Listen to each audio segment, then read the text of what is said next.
Frank Mir is back in his own house and back on his own podcast. This is Phone Booth Fighting, brought to you twice weekly, absolutely free, courtesy of myself, Richard Hunter, and the aforementioned Frank Mir, plus an in-studio guest we're going to introduce you to momentarily here after we remind you that we are, what's that? I always say Brian Lacey did this to me the other day, and he's listening. What did he do to you? Well, we had to do some promos together, and he doesn't let me say my name, and I told him, you're Richard Hunter and me. Oh, yeah. Sorry, you want to say your name? Okay. I'm a partner in this right now. No, it's true. You are. I was just thinking about something. You actually, kind of a convoluted explanation, but essentially you just answered a wrong number, right? Like it was a callback, like somebody's calling you going, hey, I just got a call from this number, and you had to go, oh, yeah, hey, it's Frank Mir, okay? All right, hypothetically, by the way, our in-studio guest, striking coach to the stars, Angelo Reyes. Thank you, guys. Here's the hypothetical, and I'm not going to ask Mrs. Mir how much money because I know she'd negotiate a deal real quick, okay, because the workload's going to be on you. How much money for a year? For a year. And keep in mind, you don't talk on the phone that much. Everything's mostly text, right? But how much for a year if every time you answered the phone or you made a call to somebody, you had to say, hey, it's Frank Mir, two-time UFC heavyweight champion? It's hard. No. It's hard for you because you're not that not that guy. It would be worse. Like, so you're saying, like, basically, like, do you watch Game of Thrones, right? Yeah. I'd have to do like the Daenerys Targaryen, like, I am the breaker of like, I'd have to go like two-time heavyweight champ, breaker of arms. Yeah, you have to give you all your credit. Yeah. Most first-round finishes in the. I would love to hear that. Actually, Junkie did an awesome thing on you where they showed, when you signed to Bellator, they showed all of your stats, and you have so many effing stats, bro, for UFC. Well, it's insane. It's like, if you were a baseball card dude, I would definitely want your card. Thanks, man. I appreciate it. I got it. Awesome. Well, you know what? I shouldn't You're say already this. On the payroll, man. I shouldn't say this to Angelo because I know he'll be wanting to know where his is, but I hate to tell you this, Angelo. I got a Frank Mir collectible baseball card the other day, and he signed it to me. One of the old ones? No, it's a new one. The one I got's him knocking out Mirko Krokop. And you know what the inscription said? It said, to my best friend? To Richard, official friend. What? Yeah. You bastard! Okay, here's how the joke went. Bring Angelo. I just did an autograph signing. Okay. What company was that? The guy was awesome. Was it Tops? No, babe. When she goes back, anyways, a gentleman who owns a company that does autographs. Everybody, you name it, Pete Rose, Barry Bonds, fucking Ron Jeremy. You know what I mean? Jeremy. I mean, you name it. The most obscure. Jenna Bella, go get your mother. Guy, and so. You were signing autographs. And so then, like, he was just a super cool dude. We're sitting there talking. There's two guys that are pulling stuff. And so at the end, he's like, hey, your wife mentioned cards. So, I mean, he gave me, like... Tons of cards? Probably, like, 500 cards here. Just mixture of different stuff. Just, there you go for you, man. I was like, all right, cool. Because then I forgot what he said. Hey, do you mind doing this? And it wasn't like I started haggling for money. I'm like, yeah, whatever, dude. I'm here, You already paid me well, right. Like, I don't give a shit, I'm easygoing. And so... So then when I came home, I had them, and Jennifer goes, "Oh, this is good because because Jennifer goes through the fan mail and stuff and tries to keep up on stuff." She goes, "Oh, we can keep some stuff." So they was making a joke that like this way when they get pulled because they're like, "Oh, you should sign some for Richard." I'm like, see, this way now when someone says like, "Oh, you don't know Frank," maybe you can be like the official friend. That's right. I get that thing See how people do laminated. that? I want mine to say the best head striking coach in the world. There's not enough room on the card, Andrew. Okay, fine. Yeah. Just do it in acronyms. You don't want to just be my friend? Okay, fine. I'll take it. All right, grab your headphones there, Frank, because the listeners are going to start yelling at me if you're off the mic. Okay. Yeah. Okay. I hear it from them sometimes on that. Like I'm he can in turn my control level down of this if he sort of wants. thing. Oh, he already has. He already has. Frank hates it when I yell. And he will again before the show concludes. If he says something crazy about this Conor Floyd fight, I'm going to yell. We've got a lot to get into. All right, Frank, you and I need to do a little business here first. What was the name of the company? What was the guy that we just did the autograph signing for? He came out there, gave us the cards. The card company or the company you signed for? San Diego? Yeah. I don't know. Okay. I have no idea. Come on, Mrs. Mir. While we're looking that up. I didn't book that one. Like I didn't have any ins to that. Damn it, Mrs. Mir. Okay. I didn't.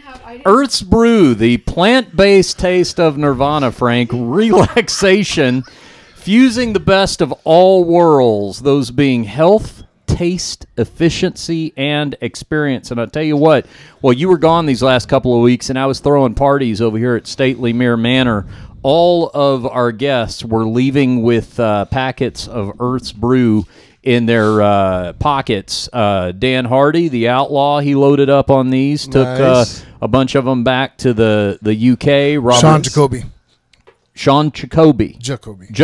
All right, that was the guy Thank you, Sean. Cool signed guy. autographs for. Thank you, Sean. Robert Drysdale also loaded up on these the other day. So Earth's Brew. Are the only people that gets the Earth's Brew people that you like, Richard? Because I've never once gotten any Earth's Brew. All right, we're going to hook you only, up. if you promise to take it before we tape. Yeah. Wouldn't it be crazy if it had like some sort of Ritalin-like effect on Andrew, where he just comes in, he's like, hey, man.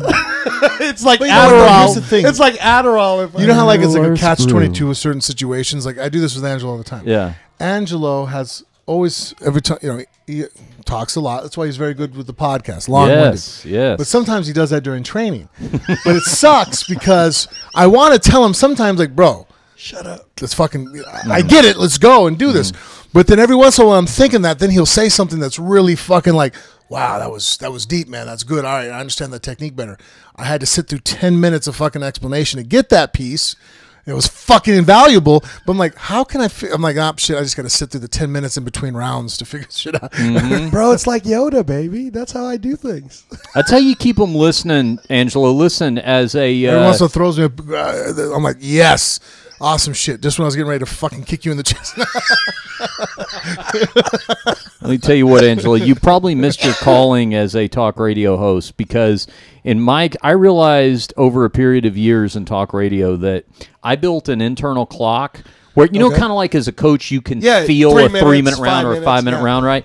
I built an internal clock where I can feel a 10-minute segment and I can tell a story over 10 minutes that I could really tell you in 2, but I want to keep it going because I want you listening from commercial break to commercial break. Oh, that's some Mayweather shit right there. That's awesome. Yeah, I call my round, right? Yeah, that's right. Yeah, 10th round, 10th minute. We're going to be talking about that. But first, Frank, tell everybody how they can get on the Earth's Brew bandwagon at a discount, no less, just because they're a phone booth fighting listener. If you go to earthsbrew.com, enter the promo code phone booth, you'll get a 10% discount at checkout. And Angelo Reyes has now been loaded down with the Earth's Brew as well. You can drink it cold, shake it up in some water, or do like I do and heat it up. I drink it like a tea before bedtime, and I really enjoy it that way. Go to earthsbrew.com and tell them Frank and Richard and Phone Booth Fighting sent you. This podcast, Frank, is also brought to you by Low T Nation, lowtnation.com. Frank, I've been doing these spots solo for a couple of weeks, so I'm going to let you kind of take the lead here and tell everybody what Brandon and Jason, the guys, are doing over there at Low T Nation. Oh, man, you know what? It's just about a healthy lifestyle. Anybody who, as they get older, they've trained really hard in their life, could probably notice a little bit of deficit as they're aging, and it's not necessary. With modern medicine nowadays, we can rebuild and replenish the injuries and damage that has occurred over the years to give you back a healthy lifestyle. So these guys are phenomenal at, call them up, they'll set you up with either your general practitioner and educate them even more on how this works and what's the best procedure. They set you up with blood work so you know where to go get your blood taken at. Once it's shipped to them, they have their doctors also look at it and go over it, and basically once it's established that if it is necessary for whatever kind of hormone replacement therapy that you would need to get yourself back up in feeling good and hitting the gym and being able to take care of yourself. I mean, obviously there's no magic pill, but this is definitely one hell of a thing not to be just dragging ass. And so then at that moment, the best part, well, not one of the greatest aspects of this, because I was just actually talking to a guy at the gym today about it. He has to show up at his doctor's office once a week to get an injection.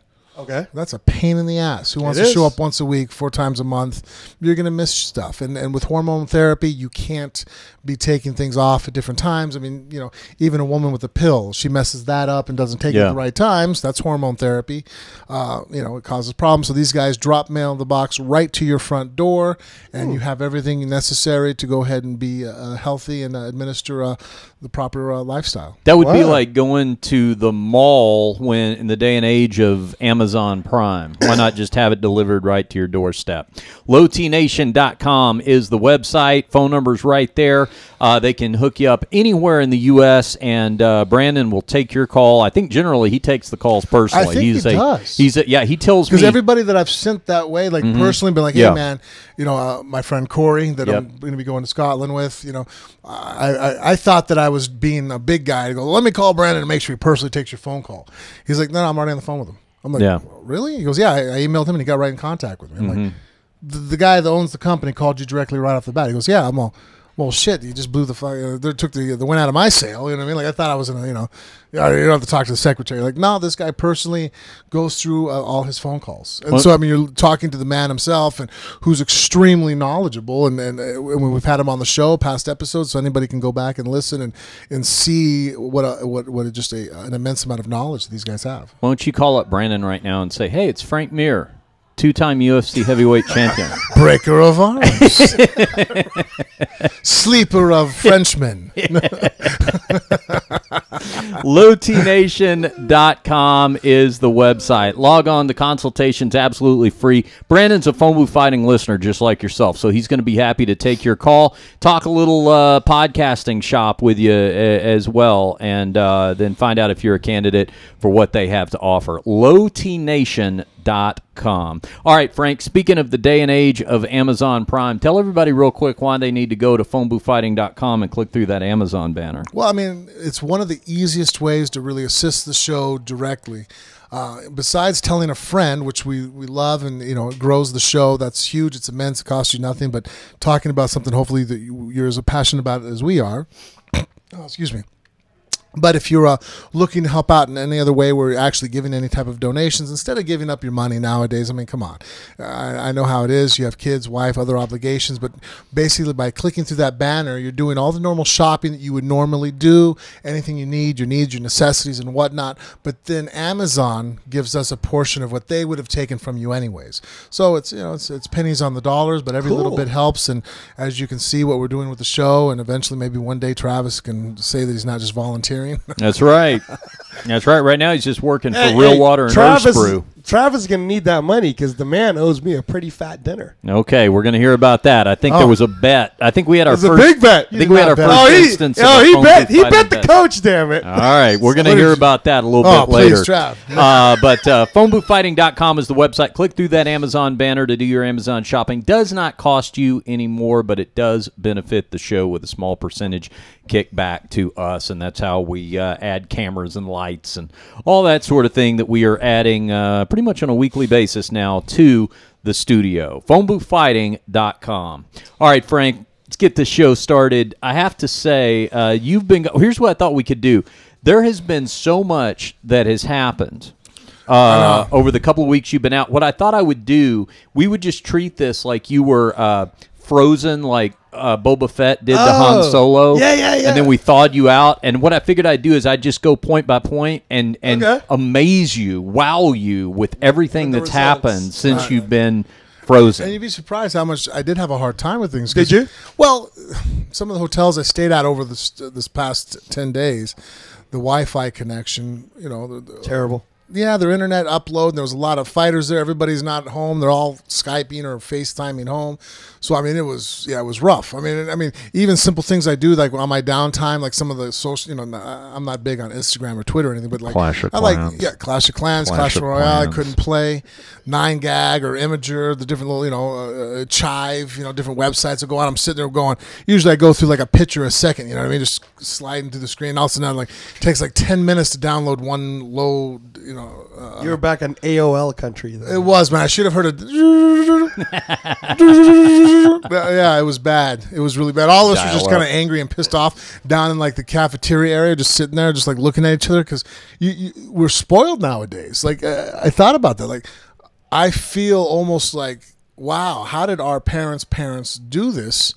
I mean, we're all, lived through the time where we all had to use just a regular telephone. I mean, first of all, how much money did it cost the hotels? Think about that right now.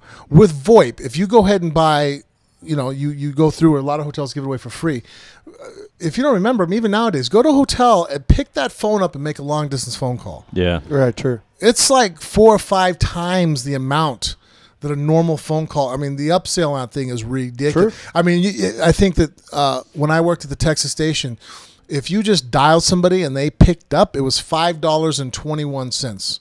The first just to connect, and then it was like $3 or $4 a minute after that. I mean, you had you could pay. I mean, screw the room and be like, just use the phone for 20 minutes and we're good. You don't even have to gamble. We got all your money. So so nowadays, using the ability to FaceTime home, Skype. WhatsApp. Yeah, it's nice. I can sit there and I can see the wife. I get to see my kids. I'm gone so much. It's nice to sit there and go, okay, so what happened today at class? Bella, tackling somebody or made a good catch. Cage, same thing. Come off the line. He's telling me about different, how practice went. Having just time with Ronan. Why, he's still my baby. He's in bed, with my wife and just sitting there, before they go to sleep. I get to have these conversations, right. and this last 10 days is nothing. So no news. I'm just like, wow. You really don't know what happened, dude. McGregor won. Yeah. Now hold on. The only reason why I actually got to know that. Getting to that. They actually you didn't know that. Yeah, they took us to we got to go to one of the sports bar. Dorab Fight company promoted with the ACB this last show in Dushanbe in Tajikistan. And it was the 5-5 group. Real quick, a shout out to Akmal. He basically he works for the company, and they run gambling, online gambling and whatnot. And so they help the ACB. They're partners in putting on shows in Dushanbe, and he has he's been married for 3 or 4 years. He has an 8-month-old baby at home, and he spent from Wednesday when we got, or Tuesday at 2 in the morning, showed up at the airport, picked us up. Wednesday, Thursday, Friday, Saturday, Sunday, till we left. I mean, he was with us every minute of the day. I mean, whatever we needed. A couple times, like, man, go home, hang out with your wife. She's gonna hate us, But I mean, the hospitality of his demeanor was just like, nope, you're my guests. Whatever you guys need, I'll show up and make sure it's taken care of. And wow, I mean, and very actually, it was surprisingly well too. That what he's good at. I told him, I was like, man, I wish I was rich, because I would hire you to be my guy from now on. Because at one point we're going to the fights. Richard would be out of a job? No, not that kind of guy. Like, to get shit done, where you're like, all right, I need to be here, jump in the car right now. Because, like, for example, Akmal was driving us, right? And so I think the president's son of Tajikistan, someone of high rank, was going to be at the fights. The Don Jr. of Tajikistan. So all of a sudden shit was getting blocked off. And so we go to get there, and this fucking, like, Secret Service, their equivalent, in a suit, he comes out of the car and there's cops there, and he's just like, he's sending cars along where we want to turn into it. And, his look is like, I'd rather shoot you than fucking talk to you kind of demeanor, you know what I mean? Kind of like the guy in the back. And I'm at this point, like, I'm looking at the guy, and I've lived long enough, I could read people. I'm like, yeah, this guy don't look like he gives a shit, and he's just looking for a reason to fuck somebody up, right? So I'm like looking at him, and I looked over at Akmal, and Brian's in the back seat. Herb Dean's behind me with his wife, and we're trying to get to the show, right? I'm like, hey, it's not a big deal, man. We can walk, just park close enough, and we can make it there. He's like, no, fuck. So he sits there and they start arguing with the guy. Then he gets out of the car. He looks over, I guess, at the head guy, which he happens to know, just walks by while this guy's yelling at him and doesn't flip out. Just, all right, walks up. They do the, Assalamu alaikum, wa alaikum salam, boom, shaking hands, they exchange words. The guy looks at the other guy like, why are you being a fucking asshole? You don't realize who this is. So all of a sudden he gets back in the car. They pull the cars out of our way. We go through. I was like, wow, that's pretty impressive. You had somebody screaming at you and you didn't scream back at them when they looked over and goes, I'll take care of this shit. Took care of it. Then when we're going through, then there's people in our way, because the crowd of people are walking. So he just drove up on the sidewalk. Wow. Went through the front of the thing. Then military personnel had different barricades blocking. He pulls up, started explaining shit, pointing at us, and then boom, moving shit out of the way. pulled us up to the front of the arena. Like imagine like pulling up at the MGM Grand. I know exactly. exactly. To say it's harder to get around on the strip. It sounds like that. This guy would have got. You were, If we needed to get somewhere, this guy would get us through. So like I said, I just told him like, man, I'm pretty impressed. Like not only do you get shit done very efficiently, but you don't fucking scream at anybody. You didn't yell. You just And I'm like, wow. So Akmal, thank you again, man.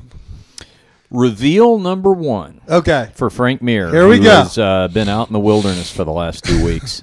Frank, Jon Jones failed his USADA test. Woo! Now, not the That's one. actually pretty. And you were right. Yeah. Daniel Cormier just needs to go ahead and keep in the gym working out because John shot himself in the foot. Yeah, or somehow. I mean, who knows? Hopefully, Yeah. I mean, because that test with that. Now, did he test for metabolite Don't know yet. or the actual drug itself? Don't know yet. Because if it's that metabolite bullshit again with Turinabol, like, Right. I'm still calling fucking foul on that one. But Yeah, and there could be something to it. I mean, they're going to appeal and all that sort of thing. But can I just say this? I mean, having had the personal experience with you, in all honesty, even though, yes, I did say after all this happened, like, okay, well, let's, like you just said, Daniel Cormier, stay in shape because I know Jon Jones just told me he's turned a corner in his life, but we'll see. But the thing about it is you do want to see what the story really is. Is it a metabolite? But whatever. But let me just say this. Right off the bat, I mean, fill me in on what I don't know. Why would someone take a steroid? Look, steroids work by healing tissue. Anabolics, right? They make your tissue heal at a faster rate. So when you're in the gym and you break yourself down, where a normal person would take 3 or 4 days to recover, you can recover in a day or two. So now all of a sudden you're working out, like, even if you don't want to say that doesn't, it's purely just for bodybuilding purposes or for strength, but even for skill training, it makes you more skillful, not because it actually inherently makes you more skillful, but if you're able to heal better, and I have a hard practice on Monday, all of a sudden Tuesday, Wednesday roll by, and I'm like, coach, I'm tired, I can't. But all of a sudden Tuesday rolls in, and I feel good, and I can have another hard workout. Wednesday, another hard workout. All of a sudden, before you know it, at the end of the week, I had 4 hard workouts with a guy who's, or if I, natural, then it's 2 hard workouts. Well, shit, man, that's a 100% increase in your training frequency of skill. So that's what anabolics for sporting use is for. Healing injuries and, healing hard training sessions to get you in the gym more and more. And then you heal at a higher degree, right? If anybody doesn't agree with me, call on the show, right, stand corrected. But taking a steroid before a fight doesn't do shit. I mean, what does it matter? You know what I mean? Like, it doesn't help you. It isn't like just because you put a steroid. There's no magic chemical that just makes a muscle pull harder. It's not like it's, people used to say PCP, you can, guys just can fucking, take bullets and just, they're inhumanly strong. It's like, well, no, now they can't feel nothing. So yes, they're dying, but they're not stronger. It's not like all of a sudden now the guy can bench press 600 pounds who only bench pressed 100 damage pounds. is being done to their body. Yeah, it's just they don't know the damage being done to the body. So yeah, to kick the shit out of them takes a little bit longer unless you know what you're doing and you can just LVNR the motherfucker and put him to sleep, Well, I think, and remains to be seen what comes out of this, like you said, whether it's metabolite, straight up Turinabol, whatever. But I will say this, because I had this thought, having personally experienced this USADA situation with you, Frank, is that, if this had been you, by this point in the story, Jon Jones would have sat down, done his podcast, 1 hour plus uninterrupted audio, been questioned by somebody who could think of every question under the sun and make a statement. But to John's defense in that situation, I wouldn't even have thought to have done that when this last situation happened. When I got the issue occurred and they tell me that I failed this drug test, I was there. I was cutting bridges with everybody. At that point, when I called you up, it was to let you go as my friend and go, hey, you work in journalism. Now we have a podcast together. Right. I don't even begin to know. Like, had it been something I'd taken and I knew I took it, I'm like, okay, well, I had an injury. I took the shit to heal up from the injury because I didn't want to lose out on the fight. I'll do the Jason Giambi fucking just head this shit front on. But the fact that I'm like, fuck, bro, I know that USADA was testing. I knew USADA was testing for months before USADA started. I have nothing in my system, and all of a sudden now I feel this drug test. I have no idea how it happened. I'm fucked. You might want to let me go. You were the one that said, no, let's go ahead and I'll come over. And that's, I mean, really, I mean, you were more the obviously I thought it was a great, okay, yeah, let's do this, but I didn't think to do that. I mean, at that point, I just wanted to crawl into my fucking bedroom and die. Well, I remember. I remember that night too, Frank, because. No, I just wanted to say, but the importance of doing that though was that when I look at the reaction that you got in your situation, first of all, you had two things going. One was your reputation, and unfortunately at this point this is not John's first go round, so he's in a worse situation than you were in, having all those years before that to show for it like you did. But the second thing is your openness, because the number one comment that I saw from people is, Frank Mir sure is talking a lot about that. Like, have you listened to this podcast? He just he talked. He answered every question there was to answer. Like, when have you ever seen an athlete get in a situation like this and see what am I? I'm being told to eat. Oh, okay, all right. There you go. There's some there's a snack time for Frank there, and there you go. Okay. When have you ever seen an athlete in this situation be this open? And I think that mattered to a lot of people, because the standard thing to do is to issue a brief statement, have your manager say something, and that's what John's doing. That's the typical way. That's the blueprint. But I think by discarding that blueprint, you got a lot of credit for that because of your candor. And I'm just saying that. I mean, that ship has probably sailed for John, because we've already kind of been through this a couple of times. I mean, again, we don't know, right? I'm just talking about the way he's handling it. No, I was just going to say, Frank, because I remember that night specifically. We were together. It was you, me, Anna. That's right. You were at dinner with me. Jen. The USADA guy comes by. We were having dinner at Carmine's. Yeah, at the Caesars Forum shop. And then I think Robert even came. We were having dinner with Robert, too. So it was the group of us.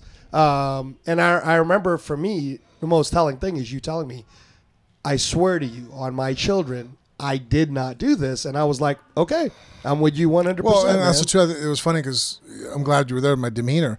I remember when I got the phone call, hey, we're here. I'm like, oh, USADA's here. I figured they're just randomly drug testing me. I'm like, fucking show up, dude. Yeah. I thought it was funny. I'm like, yeah, come on, spend your gas, get over here, Yeah. And then when they're like, all right, I'm ready, let's go. And they're like, no, we got news to tell you. I'm like, wow, what the fuck you got to tell me? Right. And that's when they broke me the news. I remember looking at them going, what the hell are you talking about? No, you know what I said, which now looking back sounded stupid. I was like, are you sure it's my urine? Like, I was like so dumb. Like, what? Like, the fuck are you talking about right now? Right. Yeah. Right. And like you said, Richard, it's that genuine approach that really gets to people. Because it's the same. Look, I just dealt with this all of last week with the Paulie Malignaggi. Dude, Dana White said you got beat up, and Connor said this. And Paulie, I've known him since our wildcard days. I knew he was telling the truth. And I didn't have to be at the gym to know that he was telling the truth. Well, look, because I know if he was lying, they would release the video. For Exactly. Well, I just that was the first point I wanted to make about this situation with John, because this is where having a reputation and integrity comes into play. That's I right. mean, it is, because it's not like people don't want to give you the benefit of the doubt. It's like people don't want to, believe, and this is where that kind of equity either, pays off, or if you don't have it, you can be in a bad way, because things look bleak for him right now. What do you think? I just, the only thing that somewhat kind of makes sense to me is that when I was gone, Travis, he tried sending me the link, and I was like, dude, I can't open the link. Yeah.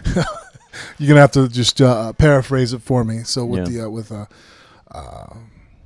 Brendan had somebody call Schaub, Brendan Schaub, and so saying that basically what that guy, and I haven't got to watch it. I should have watched it since, but let me set this up real quick because I know what he's talking about. Okay. Schaub was doing his Big Brown Breakdown podcast, And he had a text. He didn't reveal the source, but the text was somebody who knew steroids, essentially, who knew the bodybuilding world, the steroid world, and all that. Like a steroid dealer. Yeah. And what he was trying to say was that this Turinabol can be mixed up in a tainted.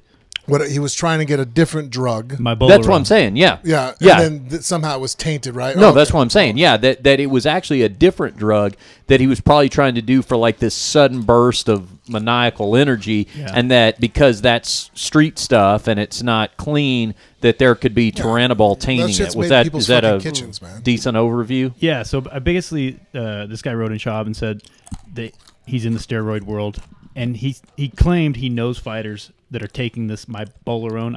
I hope I'm not butchering that name, but it's some that's crazy kind of to me because come on, man. I've been in the gyms for how many years? I know that drugs are around, and that's one. When you told me that, I never even. I mean, HGH. What's the other one? IGF, testosterone, Winstrol, D-ball. You hear about these things. Turinabol, not really. Like when they first told it to me, I was like, huh? But then I started looking at it. I'm like, all right, cool. It still kind of made sense. This one, like I've never heard like anybody else. Like so when he said that there's other people taking it, I'm like, wow, that's kind of funny because guys talk in the gym, serms and shit like that. I've never heard anybody taking of this before. Like, there's a drug you can take right before a fight to amp yourself up. I'm all, really? Like. Cup of coffee, right? Like, in all honesty, like I was like, man, I people talk and we hear about like EPO. I would be lying to you if I told you I didn't know about EPO. Of course, I hear about shit. I watch the fucking Tour de France guys. You sit there, the blood volumizing. Not that I've ever taken the shit, but if you said, hey, you know about EPO? Well, yeah, I've heard about it. Come on, I'm not an idiot, But this Milberone, I think it's Mybolerone. Mybolerone. Nah, man, I've never heard of that. Like that was the first. Like I'm like, I thought that was a song by the Knack. And I guess what's key with it is if you microdose it, its half life that they can test for is like a 3 to 4 hour window. So in 3 to 4 hours, it's burned off its half life. Why would you even take a chance? Yeah, that's the thing is why would you even take a chance? To get the pharmacy grade is so hard that they're getting it that's cut up with other things, and that's what they're popping. And then for. Even try to measure this whole half-life thing. How do you know? I don't know, man. Like, I mean, because then you're taking it so it still works in your system, but you're getting drug tested after the fight, so you want the window of opportunity to where it's working, but to where it's out of your system. Fuck, man. I mean, when I knew that USADA was coming on board, everybody was like, okay, you know what I mean? Like because I was doing the TRT treatments and stuff, and I knew that I had different things that I had to take from the doctor that were no longer going to be allowed. I was very cognitive of that fact, and any fighter at that point after July of 2015, right? You don't take drugs with the USADA guys around. Like it's like, well, they're going to randomly drug test you. How do you beat that? You don't. There's no way. Cannabis. There's no way to beat a drug test. It's random. I mean, if you tell me that there's a drug test coming up next week, I know guys that know how to, prep and fail. That's not the most far-fetched concept in the world. But guess what? No one knows how to pass a random drug test. There's no way. You know what I mean? You can sit there and go, well, I can dial down, take things. I mean, you're like, well, I could take stuff up to this point and get it out of my system. But with USADA, come on, John. There's no way. That's why I have a hard time believing that anybody would. I'm that guy. That's why, I'm like, guys, I didn't fucking take shit. I'm not stupid. Who would fucking take shit in nowadays age? Right. Do you realize that since USADA has come along, that Jon Jones has failed 3 out of 4 drug tests? Wow. Now that's counts, like the batting percentage of Barry Bonds. Yeah, that's awesome. Counts the coke, but still, I mean, it's when he failed for cocaine. Yep, and then remember he got the dick UFC pills, 200, the dick pills, right? And UFC then 200. this. And the only one, here's the thing, the only one that he was clean for was the OSP fight. But I mean, he's been drug tested a lot more. Trust me, they probably drug tested him like fucking 10 times. Yeah, but I think what we're talking about is in association with fights that he's had. Okay, with the fight, I get it. Yeah, that would make sense. Out of 4 of his last fights, 3 of them he's tested. That's what I'm saying. And then the one that drug test itself, no, he's taking a lot more drug tests. But the one that was clean was OSP, and that's the one that he got some criticism for. I mean, this is circumstantial stuff. I'm just saying, when you're looking at the big picture, that doesn't help. No, it doesn't. I was saying real quick. Sorry, Angelo, before I cut you off. those tabs to get you to fucking amp up. Like, I was looking at it, I'm like, oh, and then after you said that, now I did try to look it up when I got home, got Wi-Fi, I'm doing the stuff, and it goes, oh, for guys that are like potheads to get their shit aggressive. And I was like, oh, fuck. Because at first I was really this sounds like I'm an asshole, but I was a little bit excited that that's what drug he popped for, because maybe John's more important than I am to the world of MMA. Not to me. I know. Not to me either, Frank. But if he runs into a problem with this fucking metabolite that I ran into a problem with, maybe more people and more money will be invested in figuring out why this fucking metabolite is there. So at first, I mean, again, I don't want this to be taken wrong. I'm not happy that he got busted, but I did see the silver lining of this dark cloud was could be an opportunity for redemption for me, going, oh, well, now maybe, because it's not fucking me, it's him. Jon Jones, right. The greatest MMA fighter of all time. Now maybe people are going to go, hey, you know what? Let's really look into this shit. And then now we can look into it, and I can sue the fuck out of USADA for. I was going to ask you that next question. I was going to say, let's say Jon Jones gets vindicated and it's totally proven, and it was so similar to yours. Would you sue? Oh, absolutely. Okay, all right. Okay. That, and honestly, I'd probably go find the different people and just fuck them up and realize I'm going to do 30 days. Boy, and that wasn't live. That sounds like a straight to DVD release. No, I mean, I'm serious. I'll be like, all right, the guy that showed up, the one chemist, the guy that was here in my kitchen that was like giving me that look like, you took shit, just admit it. I'm just like, all right, I'm fucking him up, break his fucking arms. You know what I mean? Like, as soon as I can find out, I'm going to be like, there's the this is the difference between a Twitter troll and an actual guy who will fuck you up, people. Frank Mir. The breaker of arms. Now, look, as much as, because here's the truth of the matter. When you're lying about shit and people call you on it, you might get a little frustrated, but man, when you're telling the truth and someone tells you you're fucking lying in your face, that is an infuriating fucking feeling that I've never ever realized, that like how insanely angry that made me to sit there and go, well, no, I didn't. And like, fuck yeah, you did. Yeah. Fuck you. Like, I mean, like it brought me to the verge of wanting to be violent. I'm like, I don't do it, Yeah. And so, so anyway, so hopefully when I saw this, I was like, oh, possibly that, now this fucking metabolite bullshit, they just drug tested him like about a week before. Like, okay, fuck, now see, it's the same shit. It's making sense. Like, I'm like, oh, and then when that guy, you told me about this fucking those tabs, I'm like, oh, fuck. Yeah. Maybe he just took the wrong fucking. My last thing that I was going to say, because I don't want us to get too long on Jon Jones. There's so many more things that Frank missed. But is it possible that it could have been like the Fernando Vargas situation where his trainers or whoever his conditioning coach was giving him the pills? And at that time, Fernando Vargas was getting ready for Oscar De La Hoya. It was a big fight. Mm-hmm. He wasn't paying attention. He was just trusting his people. Mm-hmm. So he just kept taking it, not realizing, oh, shit, that's Balco. Well, stuff, I mean, he didn't help him. He got knocked out. I'm just saying, I've always thought too about this stuff, and that's why USADA is so scary now. Anybody who gets drug tested now, like, I hope to God you don't drink water at the fucking in the gym, because before, I mean, you go to the gym, they just have a big fucking jug of water that you sit there and take the cups. I'm like, man, if they wanted to be assholes, if someone just wanted to be a dick, this shit's in powder form. True. How easy to spread this shit around everywhere. I don't understand, and maybe this gets into the, I'm invincible thing like you've educated me too, Frank.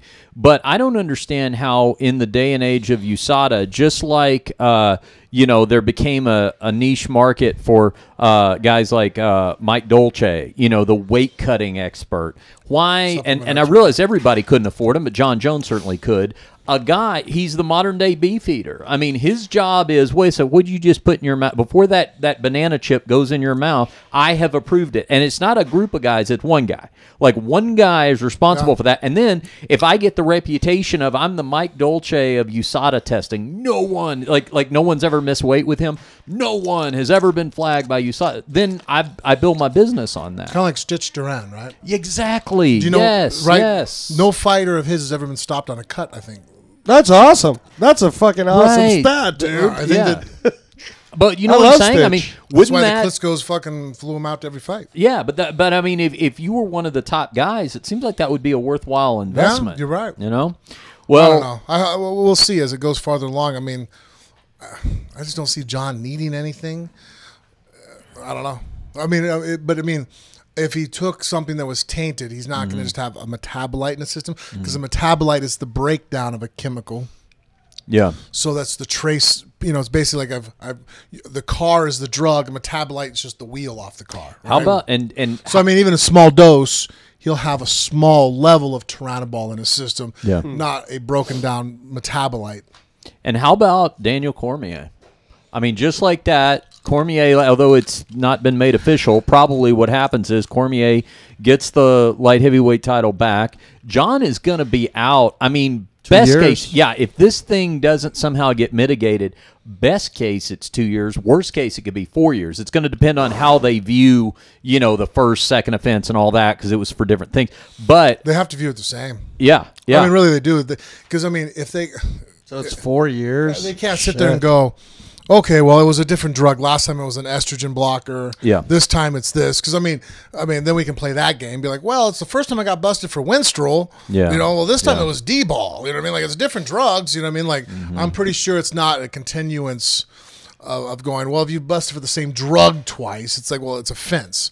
So it's a first offense, second offense. So because this is second offense, so this falls into the 2 to 4 year mark, whereas other drug that he took was a 1 or 2 year mark. Damn. So, but that was the first offense for a estrogen blocker is 1 year, second offense 2 years. It fell under that class.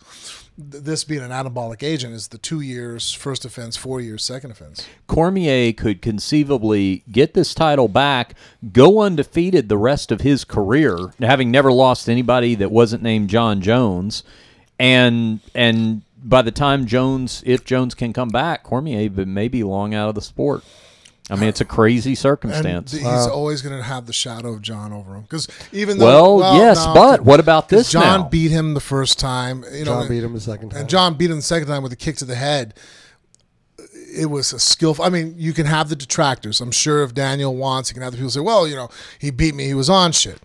It wasn't shit that made him beat you. You know what I mean? Like, if you look at it, you know what I mean? It's like the Barry Bonds idea. Yeah, it's like the home run's getting hit further, but dude, he was hitting home runs. Hitting the fucking home run. He still connected ball to bat. You know what I mean? Like, but you know what? I mean, they're just to use that baseball. If I'm Daniel Cormier, no matter what, even if with the best intention, you as my friend come up to me and go, yeah, but look, he was tainted, this and that, But I'm like, yeah, but you know what? No matter what, still on video footage for the record of all eternity, as long as humankind is around, I got my ass whooped. Well, you know what? Daniel Cormier might feel that way, but I believe that this is going to historically change the perspective on that for a lot of people. Just like you think hardcore or mainstream, Richard? Both, because here's why. Just like Barry Bonds will always have that shadow over him, and you know who benefits from that? Hank Aaron.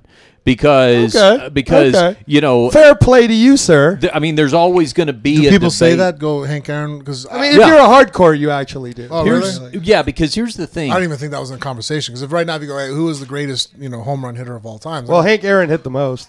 You still have to say Barry Bonds did. Well, no, Barry Bonds broke his record. I know, but you know what I'm saying, then, right? But Bonds had that whole shadow, plus the fact that Aaron did it consistently. Aaron never hit, I believe he never hit 40. He might not have ever even hit 30, but he never hit 40 home runs in a season in his career. He just did. He ended up with 755, and he did it over like 20 years or something crazy like that. So I'm just saying that I don't, and it's not an exact analogy, but I'm just saying that I think from a historian's perspective, Cormier benefits from this, and Jones will take the hit.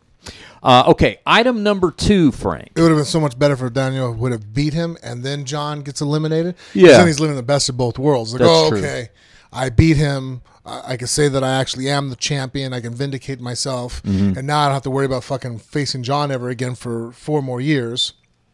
And by that time, Cormier can retire. But the fact he lost to him, it's like, fuck. Yeah, no, that's true.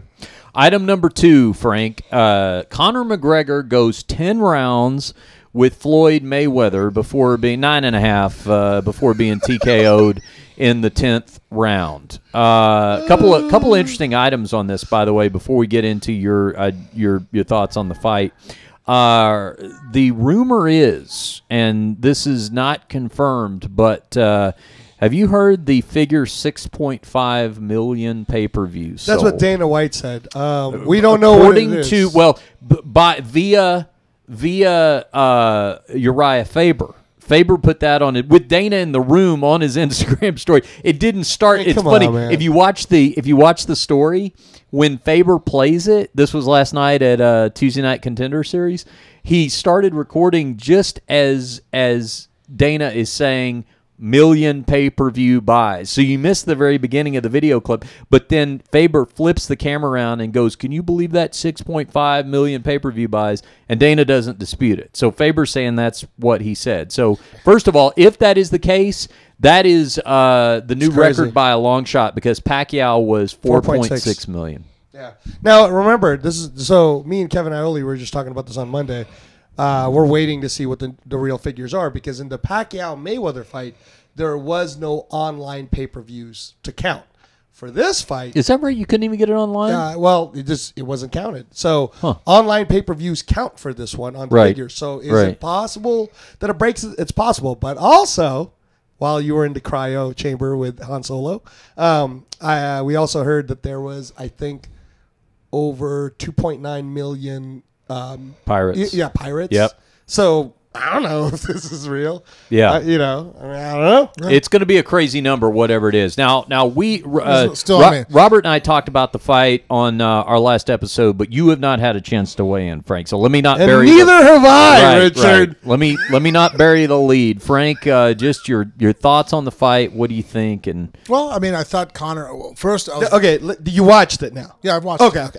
No, I got to watch it, and at first I was very nervous and apprehensive because I didn't want Conor to make us look bad as mixed martial artists. Get smoked in 30 seconds. So then when I'm watching the first couple rounds, I saw that Mayweather was just allowing him, basically reading him, giving rounds away, firing that right hand to the body. I'm like, oh, okay, he's just going to keep beating up his body. And then I started seeing where this was going. I'm like, oh, he's going to drown him. You know what I mean? Like, okay, he's not going to try to kick his ass right off the bat. But then the only thing that made me a little bit nervous was that I thought leading up to that fight that, okay, if Conor does land, Conor fucking hits hard. He has a good reach. I mean, there's a chance, man. I mean, there's a chance. So then all of a sudden you see Mayweather fire a lead right hand, and Conor slips it and through a left uppercut, nails him flush. Full power, catches Floyd. And all it does is make Floyd take a step out and reset. And I'm like, oh, shit. He actually didn't even step out. Keep going. Go ahead. So I'm sitting there, and I kind of close my eyes for a second, and then Brian goes, what's up? I'm like, Conor has no chance. He goes, what do you mean? I'm like, because the only chance Conor had was that he hits hard in that left hand. Yeah. There was a chance he could get a flash knockdown on Mayweather. Fuck, he could. You know what I mean? Like, I thought. And then, I knew that there was no chance of him outboxing Mayweather. You know what I mean? Obviously, the technique of Mayweather is the best in the world. You know what I mean? He's the best boxer. What movie, Frank, does this remind us of?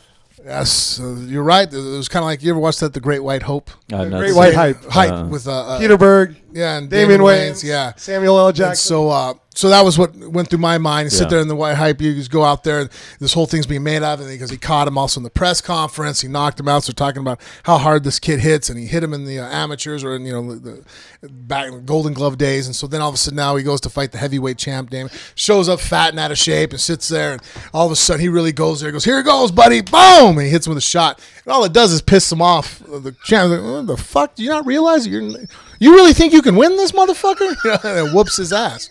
So when Conor landed that shot, and you just see Mayweather just like, even on slow motion, you see him land. I mean, it lifts his chin completely up, drop, and I'm like, his legs didn't even quiver. Oh fuck! Like it didn't even like make Mayweather. And then I'm like, and then it was very evident, and that's what Mayweather was able to do. Like boxers in a boxing match, because of the ability of, it's a different fucking sport. I know that people say, well, we train boxing. We do. But we also have that type of boxing, right? But I have to train boxing with the knowledge that I could be kicked, that I could be kneed, that I could be taken down, right? So I can't angle the same punches and generate. Where a boxer only has to worry about boxing, so they get to specialize. And guess what, dude? They punch harder. Their technique obviously is better at throwing a punch because they can sit there longer in the pocket and throw that punch because all they're worried about in return is another punch. Whereas I have to worry about, like the aforementioned, knees, elbows, takedowns. I mean, shit, there's all kinds of things that can come. So when I saw that, I was like, oh man, he just nailed So, and again, because of that, you saw that Mayweather just basically just. When's the last time, if ever, have you seen Mayweather just march someone down? Okay, now wait, because that's an important point. Let me make a quick point though about what you're talking about that early uppercut. Okay. Because, and I'm obviously. We want to try to find any positives that we can as we go along. We're going to pull for strings for Conor is what you're saying. Well, no, but I'm just saying, like, let's make the points where we should make them, because I've watched a lot of Mayweather fights. I know you guys have too. When have you ever seen Mayweather counterpunched like that? He doesn't get counterpunched. He's the counterpuncher. Well, I mean, skill-wise, Conor showed good skill that he landed. No, but I'm talking about that uppercut. Okay. I'm talking about that uppercut because you're right, Frank. Okay. The power, because a lot of people. Shane Mosley. Yeah, rung his bell. No, for sure. Counter right hand. Yeah. Nailed him. So, I mean, he hit him. My point is that not that Conor wasn't going to be able to land a shot. Yeah. But I thought if he obviously it's going to be at a very low percentage on him actually landing a clean shot on Mayweather. But I thought leading up to that, if you just sit there and go, hey, well, let's bet money right now. You think Mayweather's going to win it? Yes, 100%. I said the only way Mayweather loses is if he throws the fight. You know, that was, if you go back on the podcast, 100% I'm betting on Mayweather. I never once said that Conor could win the fight. But if you said, hey, but if Conor lands a shot, could he drop Mayweather? I'm like, well, yeah, Conor fucking hits hard. If he lands a shot, Mayweather's going to fall down. Nope. I would have said that 100%. So when I'm sitting there watching it and I'm looking at Brian, I'm like, he just landed a fucking massive uppercut. Mayweather was coming in. He sat back, took a half a step back, fired the left uppercut. Right. Tagged him, dude. I would have thought, like, if you just said, hey, this is a scenario, what's going to happen to Mayweather? I'm like, oh, he's going to be hurt. Not even fucking. Not even a little bit, not buddy. Even a little. No. So then I'm thinking, like, oh, shit, I wonder what's going through Conor's mind.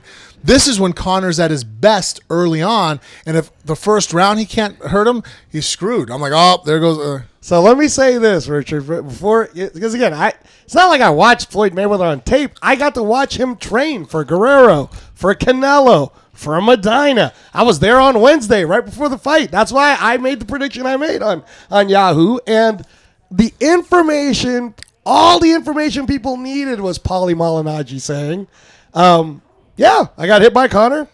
It's respectable. Meaning, you don't hit that hard, bitch. That's what that means. But it's not like it was Floyd's game plan to go, okay. It was Floyd's game plan. Let me finish my point. All right, I got to go.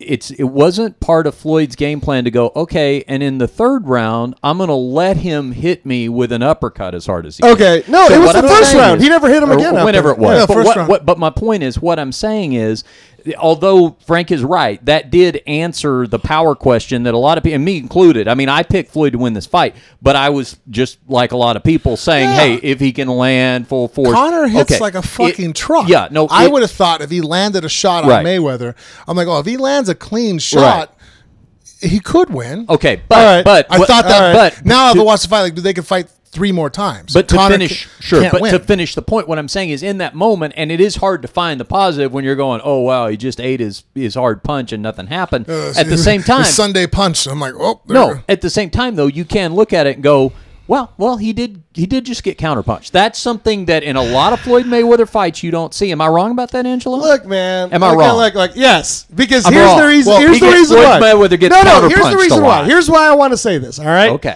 Floyd. Okay. I don't want to say Floyd took it easy on him. I don't want to say Floyd carried him.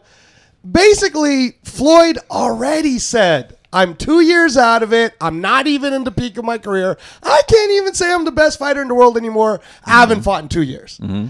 Floyd came in there with one game plan, Richard, which is exactly what he's been telling everybody. I'm going to walk him down. I'm going to go toe-to-toe. And then let's see what's happened. But I promise you one thing. I will knock him out. And he had to. I mean, he was going to anyways. But so here's the middle thing. ground. No. Let me just finish. If he would have wanted to, if Floyd would have wanted to fight Conor the way he fought Canelo, or the way he fought Pacquiao, or the way he fought Berto, where he was using major counter punching because he respected those boxers' power so much, then Conor wouldn't have landed a punch. Floyd would have knocked him out in the third. Floyd was trying to prove a point. He was trying to say, this dude can't even hit a 60-mile-an-hour fastball, so all I'm going to throw at him today is 85-mile-an-hour fastballs, and let's see what he's got. And sure, he got that one little That one, because this whole time, this is my whole analogy for Conor.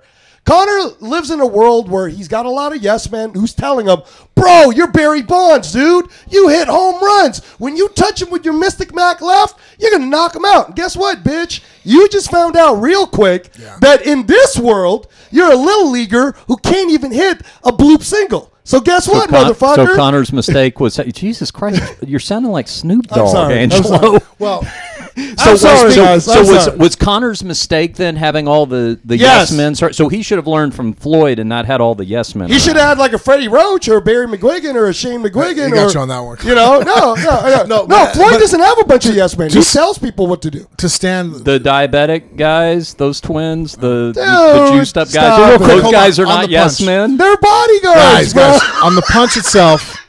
Those are my The reason why that punch man. landed was not because Conor's good, and he is good, a good He is fighter, good. but it's because Mayweather really just had no respect for him. Yes. Thank you, Frank. You know what I mean? And then I saw that, so that's why because he won the first 3 rounds. Like, well, yeah, I mean, And here's the thing too. I could win 3 rounds like that against Mayweather too if he decides not to fight me and just sit there and cover up and just let me throw punches and hit him in the gloves.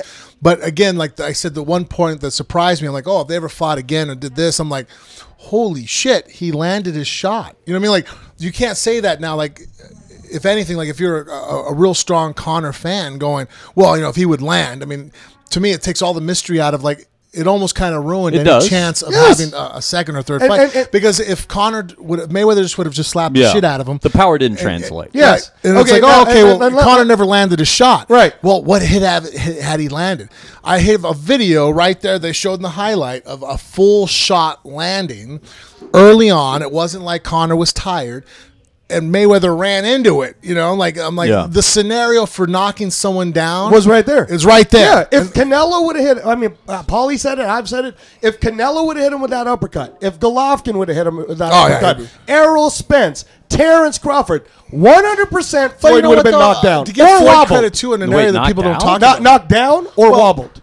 And also too, though, maybe knocked out. The thing is, like someone's so good at some aspects of a game, Prince, right?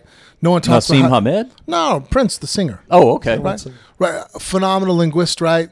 Mm-hmm. But you told me he's also one of the world's greatest guitarists, right? Yeah, he's great. Is he acknowledged for that widely, right? No. Because he's so good at other aspects of his songwriting overshadows his So then you sit there and it's like, well, he's one of the greatest guitar players of all time. You're like, oh, really?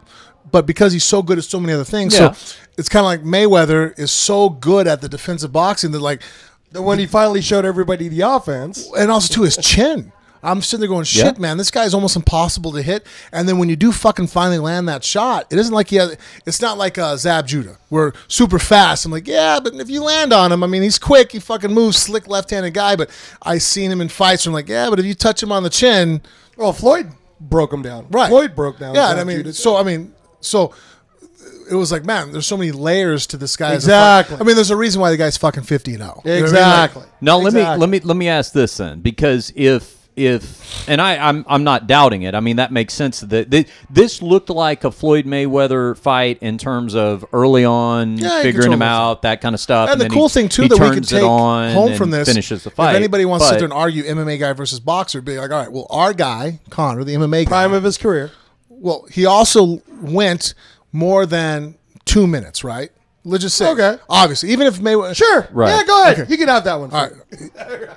Do you think Mayweather could last 2 minutes with Conor in an MMA fight? Here's my only. I think Conor smokes him in like 30 seconds. No, here's my as soon as he can catch Mayweather. But listen. Here's my counter argument to that one. All right, and this is why I was one of the happiest people that this got made. Remember we talked about it for fighting episode May 2016. Richard Hunter. Right. I said Floyd Mayweather's going to make this happen, and he did. He wore the ski mask because it was a bank heist. It was a bank robbery. I think he wore the ski mask because he didn't want the IRS recognizing him. That's wrong. All right.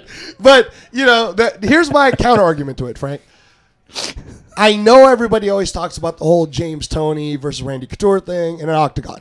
How come we don't ever bring up, though, Ray Mercer knocking out Tim Sylvia? Because that was a 13-second knockout. Ray Mercer knocked out Tim Sylvia. That happened in the cage. So here's my point. If Frank Mir were to show Floyd Mayweather the defenses he needs, but Floyd gets to keep his boxing and his punching power, the same one that he knocked Conor McGregor out with, now he's wearing 4-ounce gloves. Oh, yeah, no. You don't give him at least a bigger percent chance that he could win versus the other way around.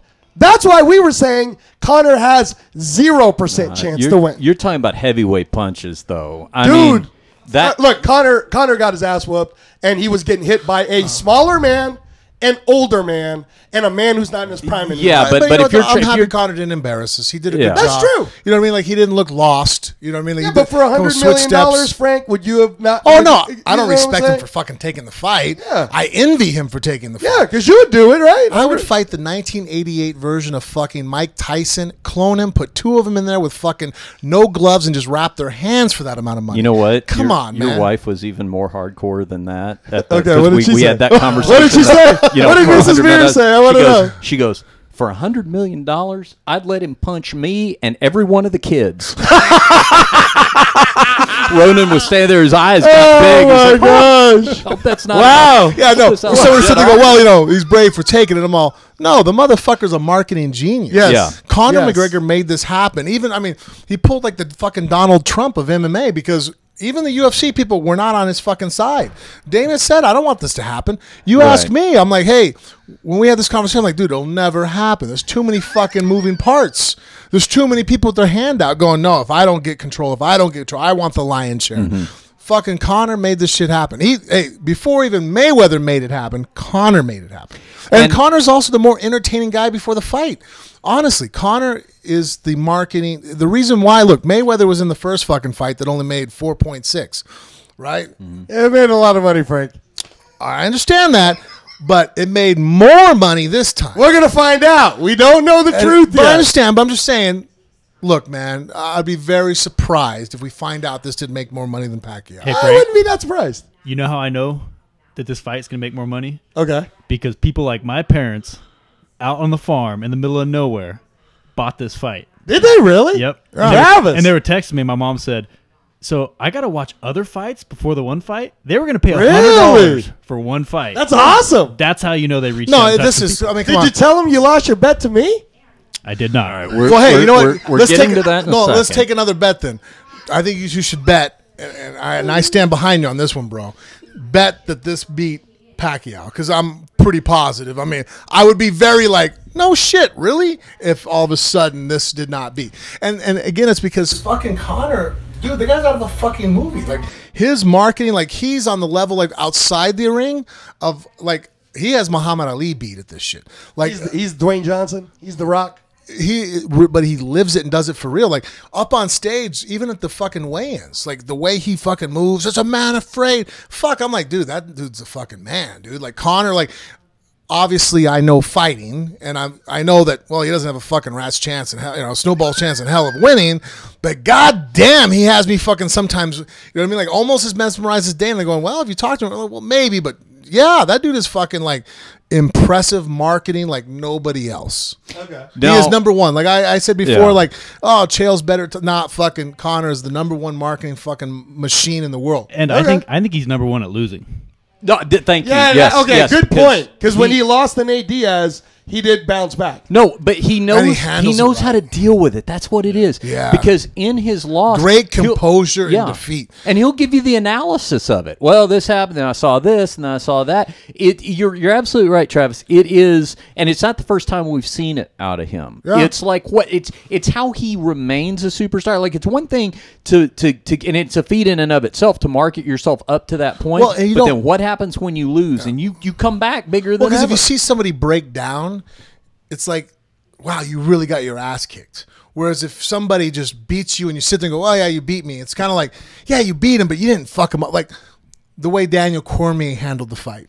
The fact he's sitting there crying, sobbing, you know, it looks bad. It's like, wow, John whooped your ass. Like, your soul was taken. Like, even when Nate choked out fucking Conor, you see Conor sitting there disappointed in the way he talks, hey, I'll be back, this, his energy. Like, I didn't feel like Nate stole Conor's soul. You know what I mean? Like, it's like, yeah, you know, and he's not a sore sport. He's like, hey, fucking beat me, caught me, motherfucker. God damn it, I'll be back. You know what I mean? Like, you And know, he good was. for him. And he beat him. Yeah, good for him. Oh, yeah. Frank, do you think Nate Diaz lost the second fight? Because No, I'm with Eddie Bravo on that one. I gave it to Nate. Yeah, I thought Nate had edged him. Thank you, Frank Mir. All right. You know, I had it 3 rounds to 2. I gave the first round to Conor, and was it maybe the first two? No. But I remember going 3. At the end when it says, like, oh, shit, he just beat him again, decision-wise. Right. And in fact, one of the judges agreed with us because Conor just won a split decision. Thank you. On that one. Thank you. And so anyways, but you're right. Conor, like, he doesn't, like, it's like, yeah, you beat me, but he acknowledges it, but he handles it such like a man where it's like, yeah, but you didn't eat his soul. Whereas other guys, like I said, referring back to Daniel, like, I know people are like, well, when you're passionate about something, I'm all, Conor's passionate about the shit. You know what I mean? You don't think that when he got choked out by Nate Diaz that he was like... I thought he let it happen, but all right. Both these guys... No. I thought Conor let... Like, he was already gassed, so he was kind of like, do I really want to get... Oh, no. He was getting his ass kicked on his feet. That's why he shot and got choked. That's what I was saying. Oh, yeah. But I'm still saying, though, he didn't get up and just... like his. My point is that Conor is very vested in his fight career. He was obviously demoralized and crushed, but he didn't sit there bawl about it afterwards. You know what I mean? Both these guys in this fight Saturday did what I wanted them to do. First, Floyd finished the fight, and I thought I really thought he had to. I mean, I felt like a 12-round Floyd Mayweather decision, especially if it was going to be obvious that he could have finished him in the 9th or the 10th, but didn't take the risk. That would have been bad. He didn't do that, so credit to him. Also, I didn't want Conor to get smoked in the 30 seconds, like Frankie said. That's what I was worried. He didn't want like a one-punch knockout to happen. He didn't do that. So where I do think though that you have to give, and I don't disagree that if Floyd said, this is my game plan, it's going to be kind of like what you see out of me a lot of times the first few rounds. I'm going to, take his punches. I'm going to eat his shots. I'm going to figure him out. I'm going to flip the switch, and then I'm going to finish him. I don't doubt that wouldn't have been his game plan. And even to say, hey, I'm going to fight moving forward, I'm going to walk him down. It was cool to see Floyd do that, because you don't always see that out of Floyd. But I will say this. I think Conor deserves credit for, even on paper, being somebody who got Floyd to alter his MO, because Floyd, it's not like Floyd was saying, okay, I'm going to come out there and I'm going to smoke him in 2 rounds. Now, maybe he could have, but he didn't. So what I'm saying is, when you look at it, you're going to go, because let me just say this. If you knew nothing about boxing, you'd never seen either one of these guys, and I turned the fight on for you, I'd say, what do you see? And you'd go, well, here's a competitive fight. Here's a couple of guys that both look like they, belong in there, matched against each other. When you look at Floyd's career, over 50 fights on paper, you're not, if you didn't know the whole backstory, you're going to go, well, look at this one. This guy hit him more times than he'd ever been hit. This guy took him further than a lot of fighters have taken him. This looked more competitive, etc. And I'm just saying that all well and good if that's Floyd's game plan, but I think Conor deserves credit for causing Floyd to go with this game plan rather than I'm going to come out and finish him in 2 or 3 rounds. Conor doesn't get credit for that. Yeah, no, exactly. Mayweather did that because he didn't want it to look like the robbery. I'm with Frank on this. Look, here's the thing. Hear me out. All right. Conor showed that when he landed a shot on Mayweather, it wasn't going to hurt Mayweather. Yes. So at that point, if Mayweather would have said, oh, you can't hurt me? Well, we're going to throw 80 punches in the next round. Do you think Conor, with his conditioning, the way kind of athlete he is, could he have thrown 80 to 100 punches for the next 3 or 4 minutes? You mean if Floyd, and then you're saying like in the third Floyd round, just jumps on him, goes, all right, motherfucker, let's go. I'm going to run forward. I don't throw a think shitload so. of punches. Now Conor has to throw a bunch of punches back. So now they're fucking immediately. Second round, I'm coming right after you again. 100 miles an hour. I understand, Frank. And then all of a sudden, Floyd Mayweather or Conor just goes. Blip. So my answer is no. I agree with you. I don't think he could have, but that's hypothetical because we didn't see it. So I'm just saying. No, and the reason why we didn't see it is because Mayweather is a businessman going, I need to take this a little deeper. You know what I mean? That's I think that's why he allowed it to look like a good fight. Like, Yes, but what I'm saying is, I'm just saying, and I don't doubt that Floyd has that ability. But again, it's conjecture because we didn't see it. So all I'm saying is this. I think that, conjecture aside, we have to go with what we saw. Okay, but then why didn't Floyd just jump on him? No. Here, I'm going to answer it. What kept Conor from jumping on him? Honestly, I'm not sure. No, let me answer it. Hold on. Frank, let me answer it. Okay. This isn't conjecture, because what we did see. So I've been saying this. I was just on the TSN show talking about this. The reason why I think it took Floyd longer is I like Robert Byrd. He's a cool referee. But I think the better referee for this fight would have been Big John McCarthy, and I'll tell you why. You see, I think that Conor went into the fight doing exactly what he said on the Conan O'Brien show.